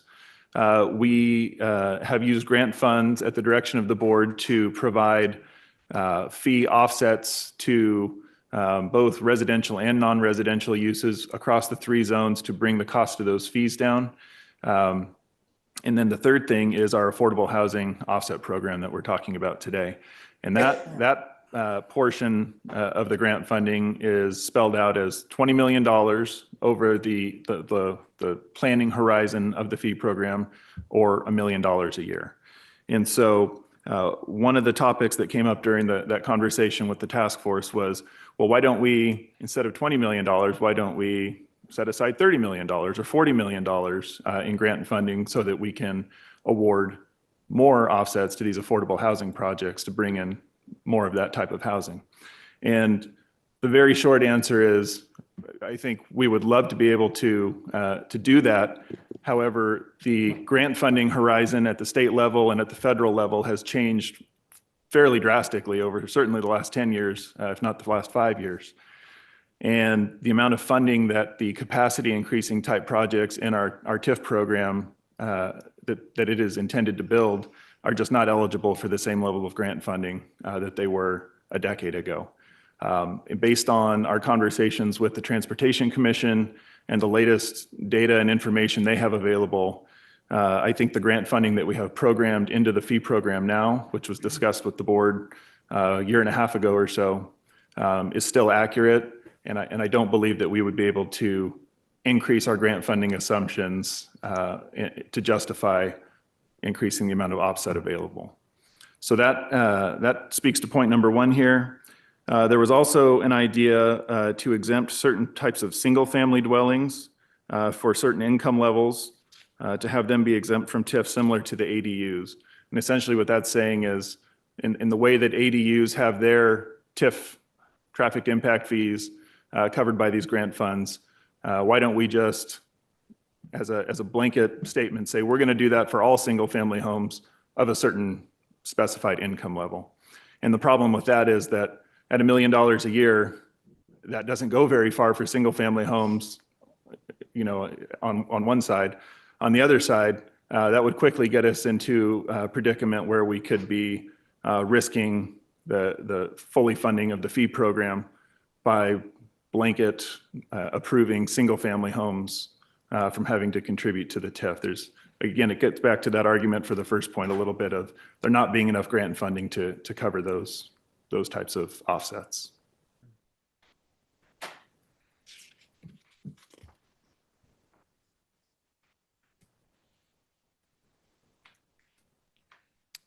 All right, yeah, I think we can go to the next slide, Kim. Thank you. Okay, so this is the part that we're bringing back to you guys also for discussion. So the first thing we talked about was extending, right now the eligibility for the income level is set at, we do sometimes do moderate if it's attached to a multifamily. So we have allowed, for, as long as somebody is living in there, it's usually a manager's unit is at moderate. Everything else is usually about 80% and below that we have done the offset for. So there was discussion about extending the eligibility above the 120% affordability to about 150%, which is something we would have to calculate, but it would help with making efforts towards the workforce housing and the missing middle projects to construct those and make them more affordable for construction.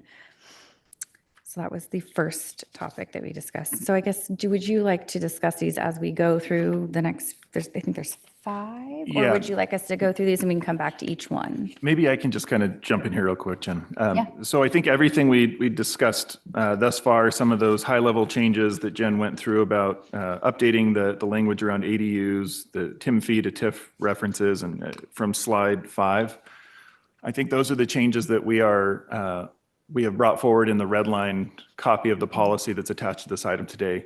Relatively, certainly less controversial than perhaps some of these other suggestions.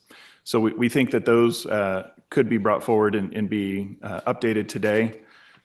We mentioned those 2 items that staff deemed maybe not feasible based on the grant funding situations.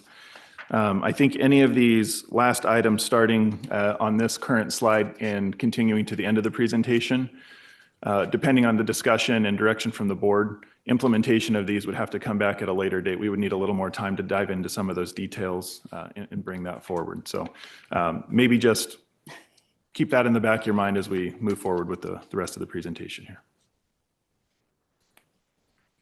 So just to be clear, then you're saying that on slide 5, you're feeling that those recommendations can all be dealt with today.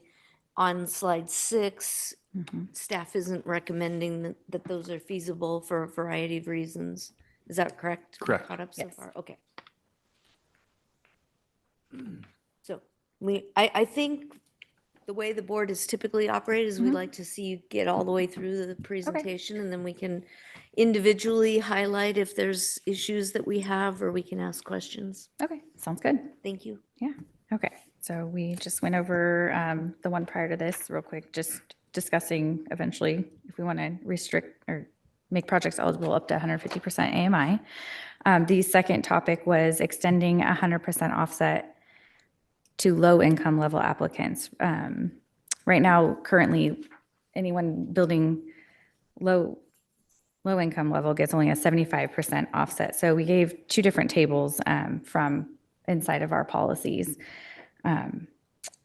So the chart would change a little bit. So only very low gets 100% offset, which is, I believe, 60% AMI, and then 80%. Yeah. The very low is a range of incomes from 30% to 50% of the average median income, area median income, excuse me. So the task force did discuss mentioning or moving that, shifting that parameter forward to 100% for low. And in that discussion, if you felt like anything different could happen for moderate, we can talk about that too. So slide 3, or sorry, topic 3.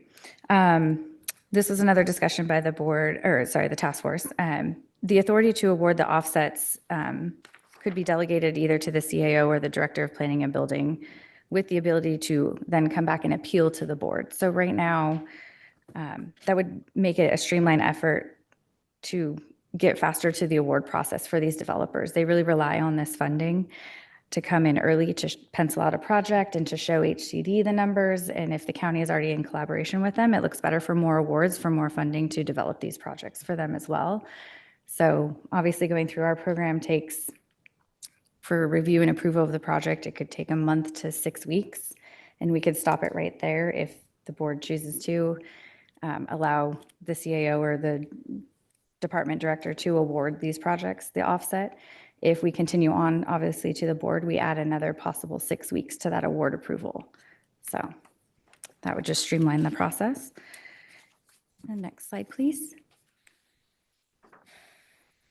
So there was discussion also about changing the frequency of the applications. As I mentioned before, we do it in July and January, which is only twice a year. So the task force is recommending that we allow for affordable housing projects to apply year-round on a first-come, first-served basis. But county staff is actually recommending to continue accepting applications twice a year to identify the most effective projects to provide, the ones that provide the most significant benefit to the community at that time. An alternative recommendation would be to increase the number of application cycles each year while keeping the process competitive. So there could be other options if we do it every 3 months or every 4 months. We do have streamlined processing coming through. So all of the state streamline ministerial housing projects, and they're moving on a much faster timeline now. So by allowing the awards to come through quicker, it's another alternative to help them. And then number 5, one other item we did discuss was longer deed restrictions. So the current, like I mentioned, and program requirement is a minimum of 20-year deed restriction. So moving forward, we'd like to actually line that up if these developers have state and federal funding requirements, where it's 45 years to deed restrict their property with HCD for sale units and 55 years for rental units. So we all did agree that these timeframes should align with the state and federal funding. And then we would probably still do the same if it were a market rate developer that actually finally wants to come in and build some affordable units for us too. We would just mimic those requirements. And so I think, okay, so next steps, as Zach was kind of mentioning. So obviously everything we discussed today will incorporate any changes on those first 2 slides. If there's anything you want to change on those, we can work that in, and then we will return with the final red line version of that policy for final adoption at the next board meeting. And then now we can get into further questions and recommendations. Okay, questions, comments, Supervisor Turnbull? Yeah, I just want to bring up, we had that event that was this last Monday, the ribbon cutting for Title 25. I was talking to Mr. Elliott. He said that's the smallest home he ever built, which was 750 square feet. But he is looking at engineering plans to increase it maybe to 1,200 to 1,600. Is it possible? Because he was saying this would be a good process for starter homes, especially for young couples starting out, especially for low income residents. Is this something we could maybe work on a little bit? Maybe put in place to kind of help? Are you talking about making Well, we can't. starter homes Title eligible? 25 is completely different is what it is, but it could Sure. still fall under the Title 24.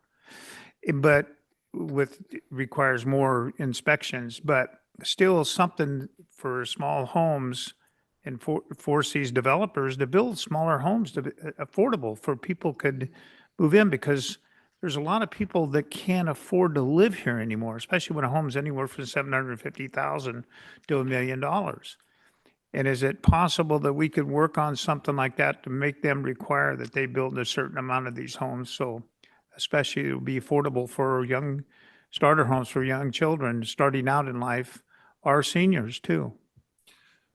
We certainly acknowledge the need for that type of housing throughout the county.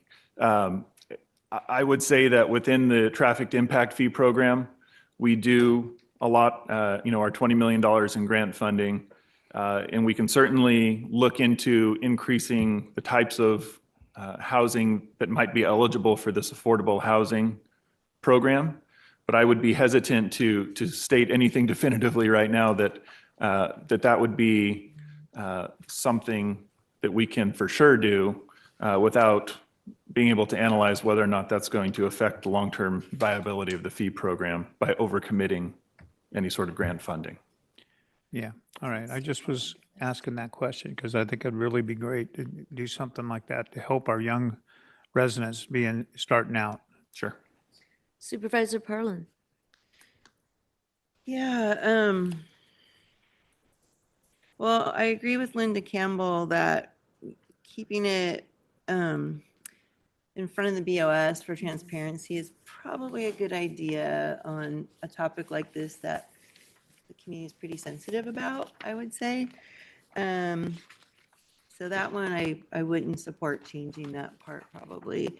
And then I did email in because I was full of questions yesterday, huh, Karen? And so Karen forwarded my email to Jennifer, and I asked about how many offsets have been, because in the table in the policy, there's offset for, the table needs to be redlined too. It still says Tim in the table. Thank you. Yeah, I was looking at, wait. So anyway, yeah, didn't see that before. Thank you. Yeah. But table 1, it shows applies to ownership units, which is different than rentals, and we've always seen the rental one. So I just asked the question, how many offsets have been provided for ownership units, and there haven't been any? There have not to date. So that would be like if Elliott Homes did want to come through with some kind of subdivision and build smaller homes in a community, and that would be for sale units, and that's where they would apply for the TIF offset program through us. So to do that, then they would have to be deed restricted. Correct. So explain to me how a deed restriction on a owned home works then, if it's based on income, because you kind of want your people to grow their income over the years. And correct. How's that work? So even with the rental units, we do check owners on the random checks. So we would have them submit yearly certifications, and probably with some pay stubs or something, because we haven't done it yet. So it'd be something I'd have to develop. But yeah, they would have to submit documentation to the county to prove their income level. I think we do have some programs where at some point, if they come out of income restrictions and they are making more, we work with them for a few years to allow them to make some payments to us. But then we give them a deadline to where it either is a balloon payment or they can just pull another loan to cover ours and pay it back to the county. But that does allow us to reloan the money out. So they would assume a loan with a bank or a HELOC or however to cover the cost. Okay, so when it's implemented, it actually could be like a temporary thing then until their income level. Yeah, so like they would, so for sale units would be deed restricted for 45 years, and then we would continue checking them. And they could it could be for the full 45 years. And yeah. And then. But then I was thinking, then if that person were to sell, we would be paid back. It would get, okay, so the county would get paid back out of this. So on all of our like our first time home buyer loans and our owner occupied rehab loans that we have issued, all of those are paid back when they sell or refinance, or they go through foreclosure and there's some money coming back to the county. In that sense, we do get paid back the funds. So wouldn't it be, what's the right word? I was gonna say cooler. That's not a great word, but our goal is to create the affordable opportunity. So wouldn't it be better to keep the deed restriction and make a new buyer have to be then income qualified? So If they do income qualify, we can. So you can do that. Okay. That's what I was trying to figure out, because the goal is like to keep it so that, we can keep turning it over for. For first-time home buyers, sometimes if a family is in the will of that home, we can also transfer that if they income qualify as well to to keep the family in the home. So we've done that. I don't think we've done that before, but it's in the program guidelines. Okay. All right. That's really interesting. Because I was like, well, we haven't done any, so I'm just not sure. Yeah. Yeah. Okay. I think that's it. Thanks. Supervisor Ferrero. So I'm a little confused. The grant funding, is it $1 million or is it 20 million? So it is $20 million total. When we do our TIF major updates, our Nexus, we look out about 20 years into the future. So we're saying $1 million a year over 20 years will be $20 million total. So we currently hold that 20 million, or that's coming in? No, it is a little complicated. There is not a pot of money where this grant funding lives. The grant funding is money that we submit projects for the different state and federal funding programs. And when a project is successful in obtaining a grant, similar to recently El Dorado Hills Boulevard Interchange Project, Ponderosa Interchange projects, that grant funding essentially reduces the costs that the county will need to, reduces the amount of TIF dollars that we'll need to spend on those projects. And so essentially it backfills the TIF that we would have received from these affordable housing projects that were awarded the offsets. Essentially lowers the burden of TIF that we need to collect from those projects. Yeah, but then are we not treating a deficiency in our roads? We are treating the deficiency. So when we do our major update, we use the best data that we have available to project how much growth is going to occur, whether it's single family growth, multifamily, all of the non-residential uses, and where that's going to happen, again, based on the current zoning and the current land use from the general plan.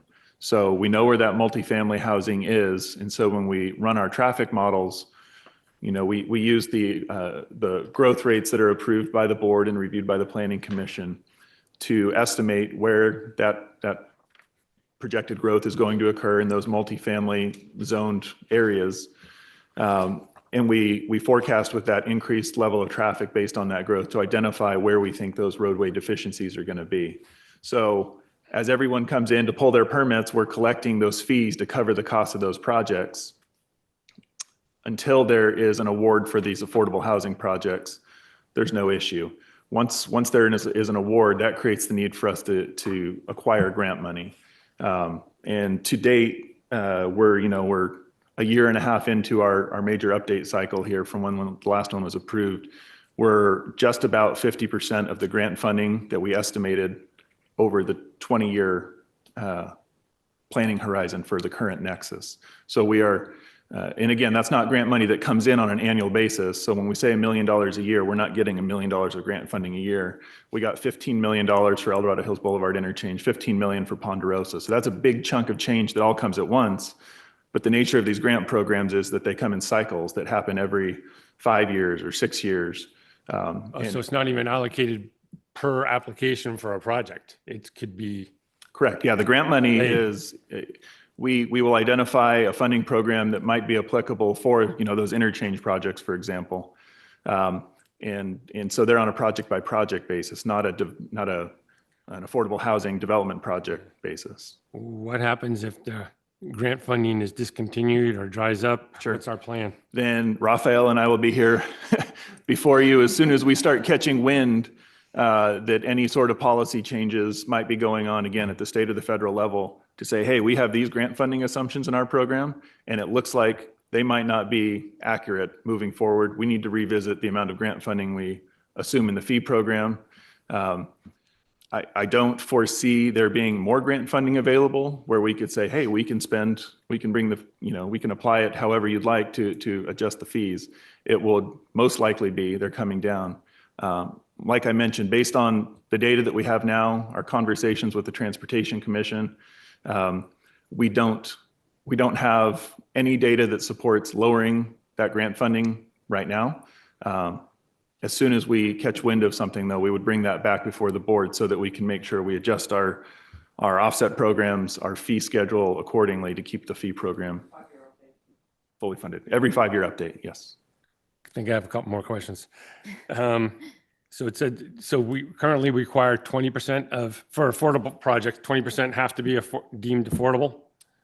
1 out of 5 units? That's the minimum. And so is the developer, are they paying TIF for the remaining 4 units? Or they are, so they're just getting. The offset is only applicable. Discount on that 1 unit, or that 20%? Yeah, the offset's only applicable to the affordable restricted units. All right, so the more they build and affordable, the bigger advantage it's going to be for them. There is a minimum of, they have to at least have 5 units. 5 units with 1. Yeah. Yeah. And then this came in today. Does this program create a contradiction or a conflict with Measure Y and Measure E of the voters? No.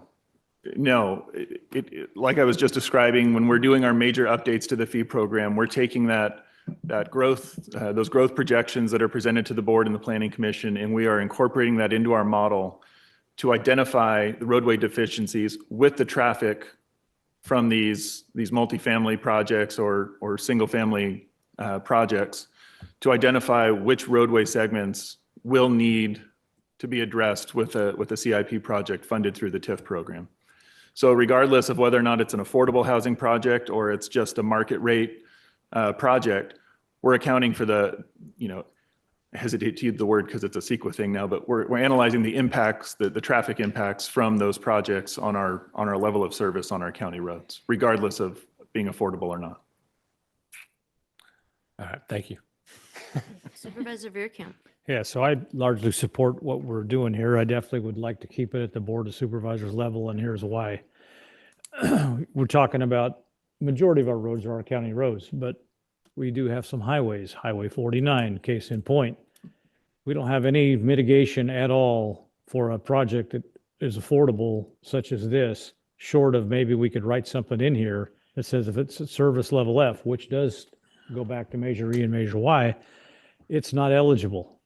Otherwise, we have to sit here and basically discriminate maybe against a developer or that's bringing a worthwhile project, short of we just can't meet the circulation requirements. And our county is unique because of Y and E, as well as having those state highways. So I think somehow there needs to be some language in here that gives the board the discretion to not allow it if it doesn't meet the criteria for circulation. And we certainly have run into that situation on Highway 49 Pleasant Valley Road. Yeah, that's a good point. Yeah, well noted.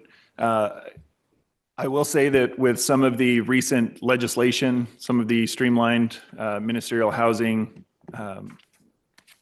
Senate bills and House pieces of legislation, that the state has decided that we are not allowed to require any sort of subjective analysis, any sort of discretionary review to those projects if they are deemed eligible for those. Are they saying that we can't provide discretion over this funding?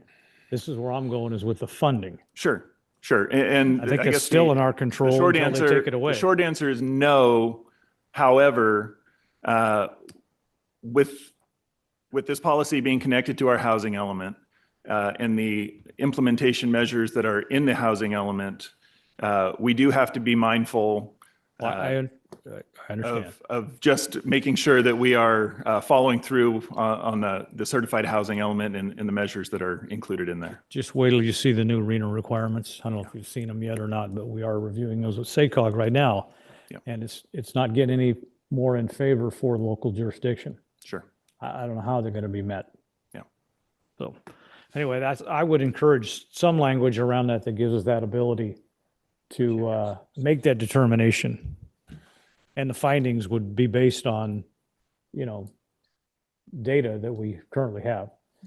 So you're saying, So we can't approve or deny the project because it's ministerial, but we Right. can approve or deny the funding. the offset. Yep, yes, Yeah, for now. yeah, I like that. Till that gets changed. And I do want to echo what Zach said, because I think he's correct that, and you've heard this in some of the prior discussions you've had about whether it's this or some other ancillary decision-making processes that are involved in a streamlined project. And even in those contexts, your discretion is not unlimited because there still is a duty to further that type of fair housing.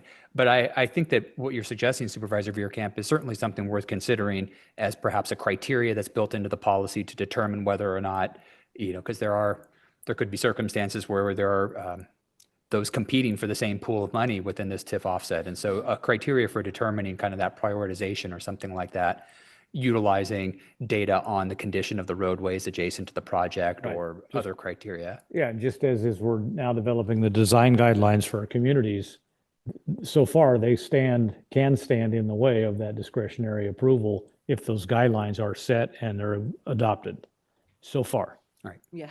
Yeah. So again, I think it's worthwhile to consider whether or not that can be built into a policy like this. But Yeah. I do want to echo Zach's Yeah, comment and about to me, it's about the limited public- discretion public the board safety. sometimes Yeah, has on these. strictly public safety. Yeah, especially when some of these Yeah, houses, we don't and get just to anything kind of funded. play devil's advocate on that, we heard that it takes 4 to 6 weeks for an application to kind of get through the process. And then if it has to go to the Board of Supervisors, that adds an additional 4 to 6 weeks to the project. And time is money. And we seem to spend a lot of time trying to get some of these approved. So I would feel very comfortable with what County Council just mentioned, which is bake that into the list of requirements that they have to meet, but give either the CAO or the planning director the ability to be able to approve those. The appeals can come before the board if there is an appeal.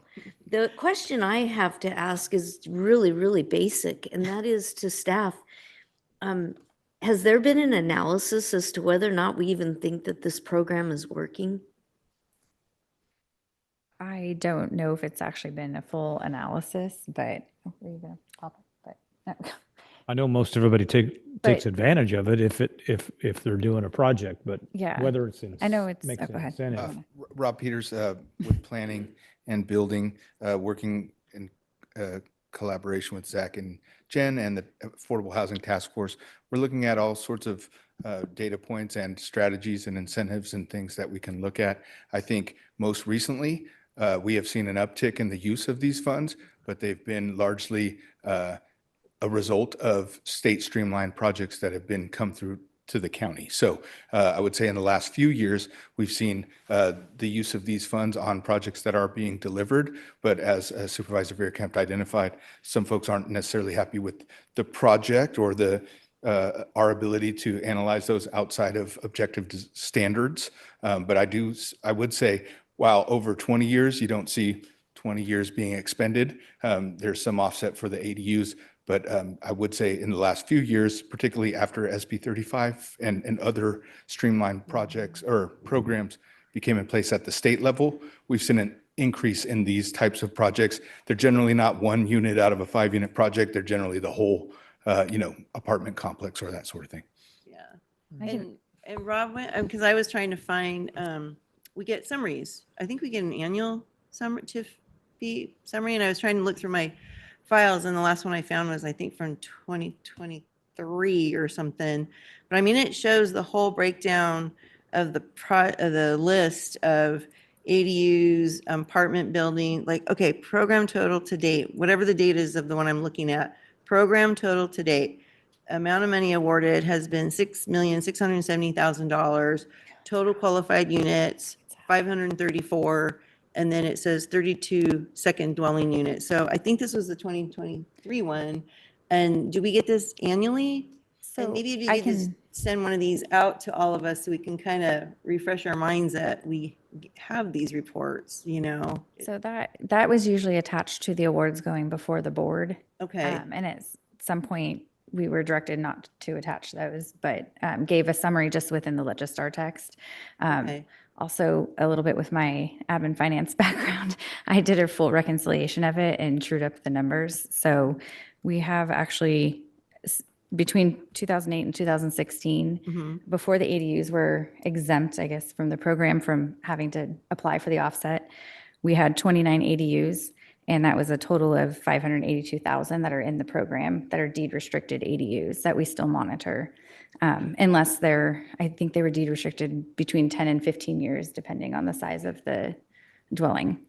Between 2008 and 2026, so present, we've actually have 374 units on 6 properties in the county that have provided homes for people, and that has amounted to 5.1 million. Okay. Over the last 18 years. Okay. So we have a little bit time, like 2-ish years left in this Right. program. And yeah. I just think that would be, But yeah.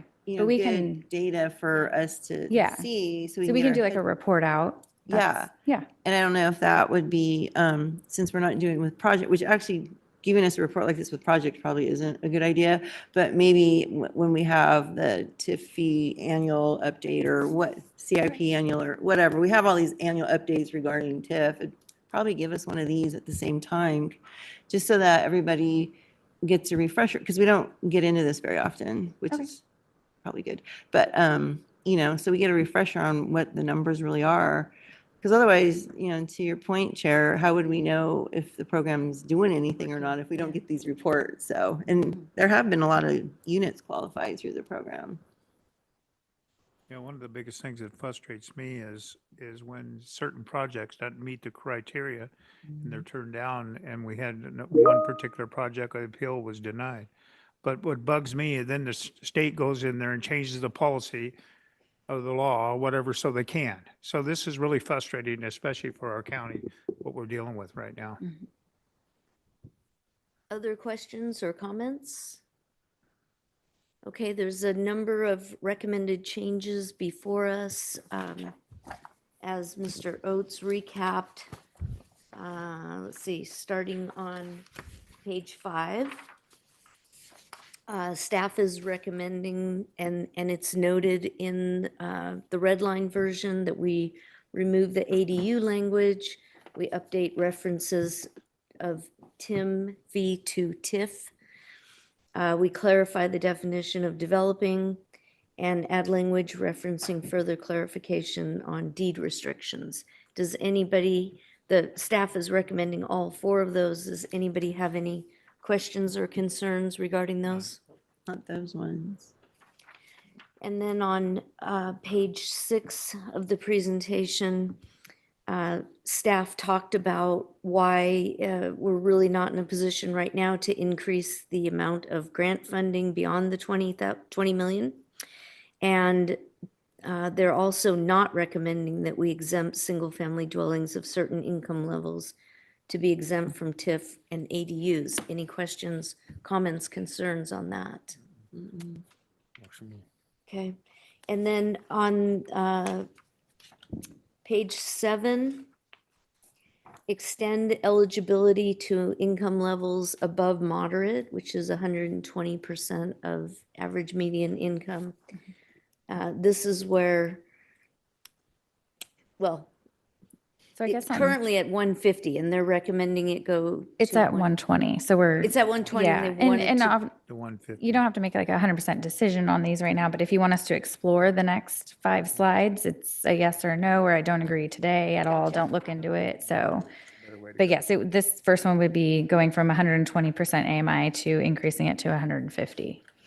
And when we spoke about this with the task force, the thought behind this point was that 120 to 150% AMI is still that workforce housing segment of the population. So it would expand the types of projects for workforce housing folks to be more eligible for this program, essentially. Gotcha. And that's kind of also what you're trying to do on the next page, 8, with the proposed offset table by eliminating very low and instead including the 100% for low. It doesn't eliminate very low, it expands those that qualify. Yeah, it's granting more offset to Okay. anything low. So residents making up to 80% of the AMI would be eligible for, units restricted for incomes up to 80% of the AMI would be eligible for 100% offset of the TIF for a project. With that same goal in mind, yeah. And so are you just looking for, on those 2 issues, are you just looking for direction to take a look at those? Or are you looking for us to thumbs up, thumbs down? I mean, I don't know how much we would be able to provide looking into them further. We could certainly try and estimate how many types of projects that, that might entice to come in and apply for the program. I would say that projects with increasing the applicability of the program to more projects could result in a more competitive process where we might actually see allocations exceeding our $1 million per year allowances. And so that's just something to keep in mind, that as more projects become eligible, we might see more apply, which could make that the process trying to get that $1 million more competitive, essentially. so yeah, so to Zach's point, I think 1 and 2 might need a little more dialing in, but we could bring it back at a later date. to Okay. discuss it and show you what we found and see if that's something you guys want to make changes on or not. Okay, and then the final one on here is the one regarding delegating award authority to either the CAO or the Planning and Building Director, with appeals going to the Board of Supervisors. No, I just don't think we should do that. Could they go to the planning commission? Is that even an option? The way the policy is currently drafted is that there's a committee made up of members of different departments that review the applications and provide a scoring or a ranking, so that if there are multiple applications, there's some sort of ranking that's forwarded to the CAO's office, who makes a recommendation to your board for approval. So the way the policy was originally drafted was just for the board to make the final determination. I might have to defer to county council or the CAO as to whether or not the planning commission could be given that authority. I don't see a reason why they couldn't, but it is perhaps Yeah. a little bit outside the typical scope of the Planning Commission's responsibilities. Though this is, of course, has an effect on development of land, it's not directly related, as we've discussed before. And I think that's why it has landed with the board previously, is that it's largely a financial matter. Yeah. Usually it's an administrative process to some degree, but this one just a little bit more Let's let complicated. Supervisor Ferrero. I'm fine follow. with it. Yeah, I would also just say from a practical standpoint, I believe that the lead time for getting items onto the Planning Commission's agenda is actually longer than it is for the that's okay. board. So. That would make it a I'm lot. fine with it coming to us. Personally. So Yeah, and I'll be in the minority on that one. I would definitely support this being more streamlined and more administrative, because I think it's an efficiency matter, and I also think it takes away the political bias that sometimes we run into. So I'm going to be in the minority on that one. Change the frequency of applications from 2 times a year. Staff is recommending that we continue accepting applications twice a year. Makes sense. Fine. So stick with that. Yeah. that's twice a Yeah. year. Then you get them, you batch them and you rate them, and Yeah. if we get away from that, they're just gonna be coming in. Sure, and again, and I'm sure the members of the task force will probably add on to, hopefully not the words I'm putting in their mouths, but from my notes and recollections. The idea was, again, to streamline the process of getting these projects, these funds as quickly as possible. Going through the policy, the original intent was to have it be a somewhat competitive process. Based on the low number of projects that have applied over the last 20 years almost now, that hasn't quite happened, but as we see an increase in the number of applications that come in, we believe that it still would be in line with the original intent of the program to keep it a competitive process. And we could still. We could expand it to, yeah, I'm sorry, Jen. Like 3 times a year. To 3 make times it a year or still quarterly. competitive, but it's a little more often just because of the streamline projects getting through the door and out the door very quickly now. So there's that option too. So we can keep it twice a year, or Just leave it alone as is, or 3 times a year, or 2. Okay. for me. Okay. You're also recommending that longer deed restrictions that marry up more with the state and federal funding requirements of 45 or 55 years, Yeah. as opposed to what we're currently doing, which is 20. It's a minimum of 20, but as Could be years have more. gone on, we've done a few recently where we have mirrored their HCD funding awards as well. So those are all kind of getting executed about the same time within a year or so of each other. So we've made it match that way. When we're monitoring those, we're also monitoring the TIF at the same time. Makes sense. We've had a project where that's created a point of confusion where they have assumed that our policy says a 20-year restriction. They've also been one of the streamlined projects that required a more strict, longer-term restriction, which supersedes our 20 years. So this would just make it a little more straightforward and eliminate that point of confusion. Makes sense. Okay. Should be, Anything else that you need from us? I think. I think that covers it. I think so. Okay. Do you need formal direction? We kind of went through those one at a time. Are you good with the?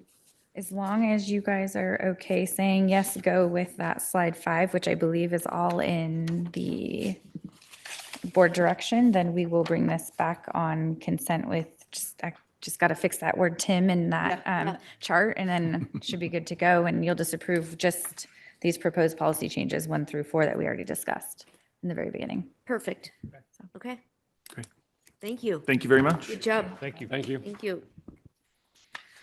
All right, that could bring us to board member updates. Is any, Yeah. Sorry. do you? That's what I was don't asking. think- I think the board decided they were just going to rely upon the informal direction that was just provided. And I do realize, I think the agenda item is drafted as if the board would be approving the revisions to the policy. And I think it, as staff made clear, that the board was not taking action to formally approve the revised policy today. Is that correct? Yeah. Okay. Thank you. All right, thank you. Okay, we'll move to board member updates. Are there any supervisors that would like to report out on this particular item at this time? I don't have anything. Ms. Parlin? Yeah, the only thing I really think that the board would be interested in knowing is that yesterday, actually, the SOFAR Collaborative Steering Committee had our regular monthly virtual meeting.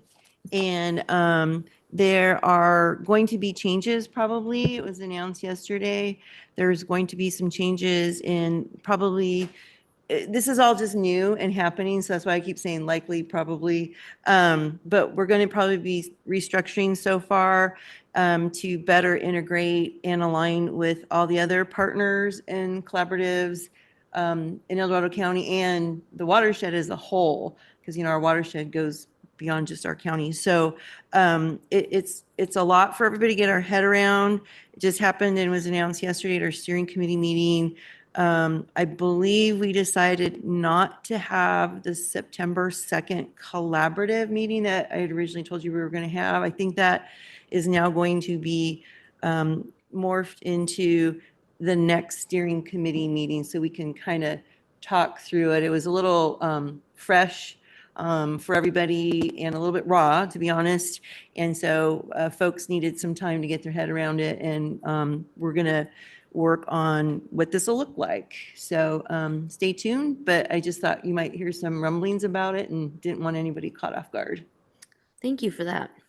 Any other updates? Yeah, I'll just go one. I just want to comment on the ribbon cutting August 18th, because that's when the fire went through Grizzly Flat, Caldor Fire. And two of the residents received the Title 25 homes, Bob Myers and Randy Earp. So a special thanks also to Homemade Sacramento, Elliott Homes, USA Properties Fund Incorporated, and Next Crafted Incorporated for their support and dedication to rebuilding the community event, as well attended by many community members, including Congressman Kevin Kiley, Assemblyman Heather Hadwick's assistant, and Marie's Alvarado Gill's assistant too. So it was a great event, and we're going to have a ribbon cutting for the next 4 soon. So that's all I have for right now. What am I, chopped liver? Oh yeah, and Lori was there, sorry. And what about our CAO? And our CAO. And then Brian's assistant too, sorry. Yeah, Angelique was there. Yeah, I she was mean, there. we were And all there we for were you. a lot of people there. Raphael was there. There was a lot of county staff. So anyway, David didn't show up. The sheriff was there. Sheriff was You there. had a lot of folks Yeah, there. there was to a help lot of people there. It was a lot of celebrate, support yep. and stuff. And gosh, it was unbelievable. There was not enough seating for everybody. Everybody was standing, and there must have been around maybe 150 to close to that many people there. So it was amazing turnout. And I just want to thank everyone. Sorry about that, Lori. Just Okay. Are there other reports by supervisors? at this Just time? one quick Mr. one. Verkamp. On behalf of the El Dorado County Water Agency, I attended the Urban Water Institute workshop down in San Diego. And I think for the first time in years, the Mountain Counties Water Agency played a large hand in it and actually was one of the presenters on Friday. I think in the future will be even more integrated, because where the water starts is the headwaters, and we're going to be talking about headwaters, watershed, and so forth. But it was a great opportunity. They had some great speakers and great seminars, and I'll bring back. I got all my notes. So I'll bring back a couple really good items that came out of there. But there was some good stuff, and it's a great opportunity. Can I just say that thank you for representing. I really wanted to go because I think that Mountain Counties, we've really been pushing hard to make that north-south connection, and to see it come to fruition is so amazing. I mean, this is where water needs to go as a statewide. So thank you for being there. I was so bummed I couldn't go. Yeah, it was well received. So it was great. They did Awesome. They did a really good job putting it together. Very good. Yep. Madam CAO, do you have an update for us? Sure, just quickly, you'll have a short break from board meetings, not from work. Next meeting is September 15th. That'll mainly be commission and committee reports.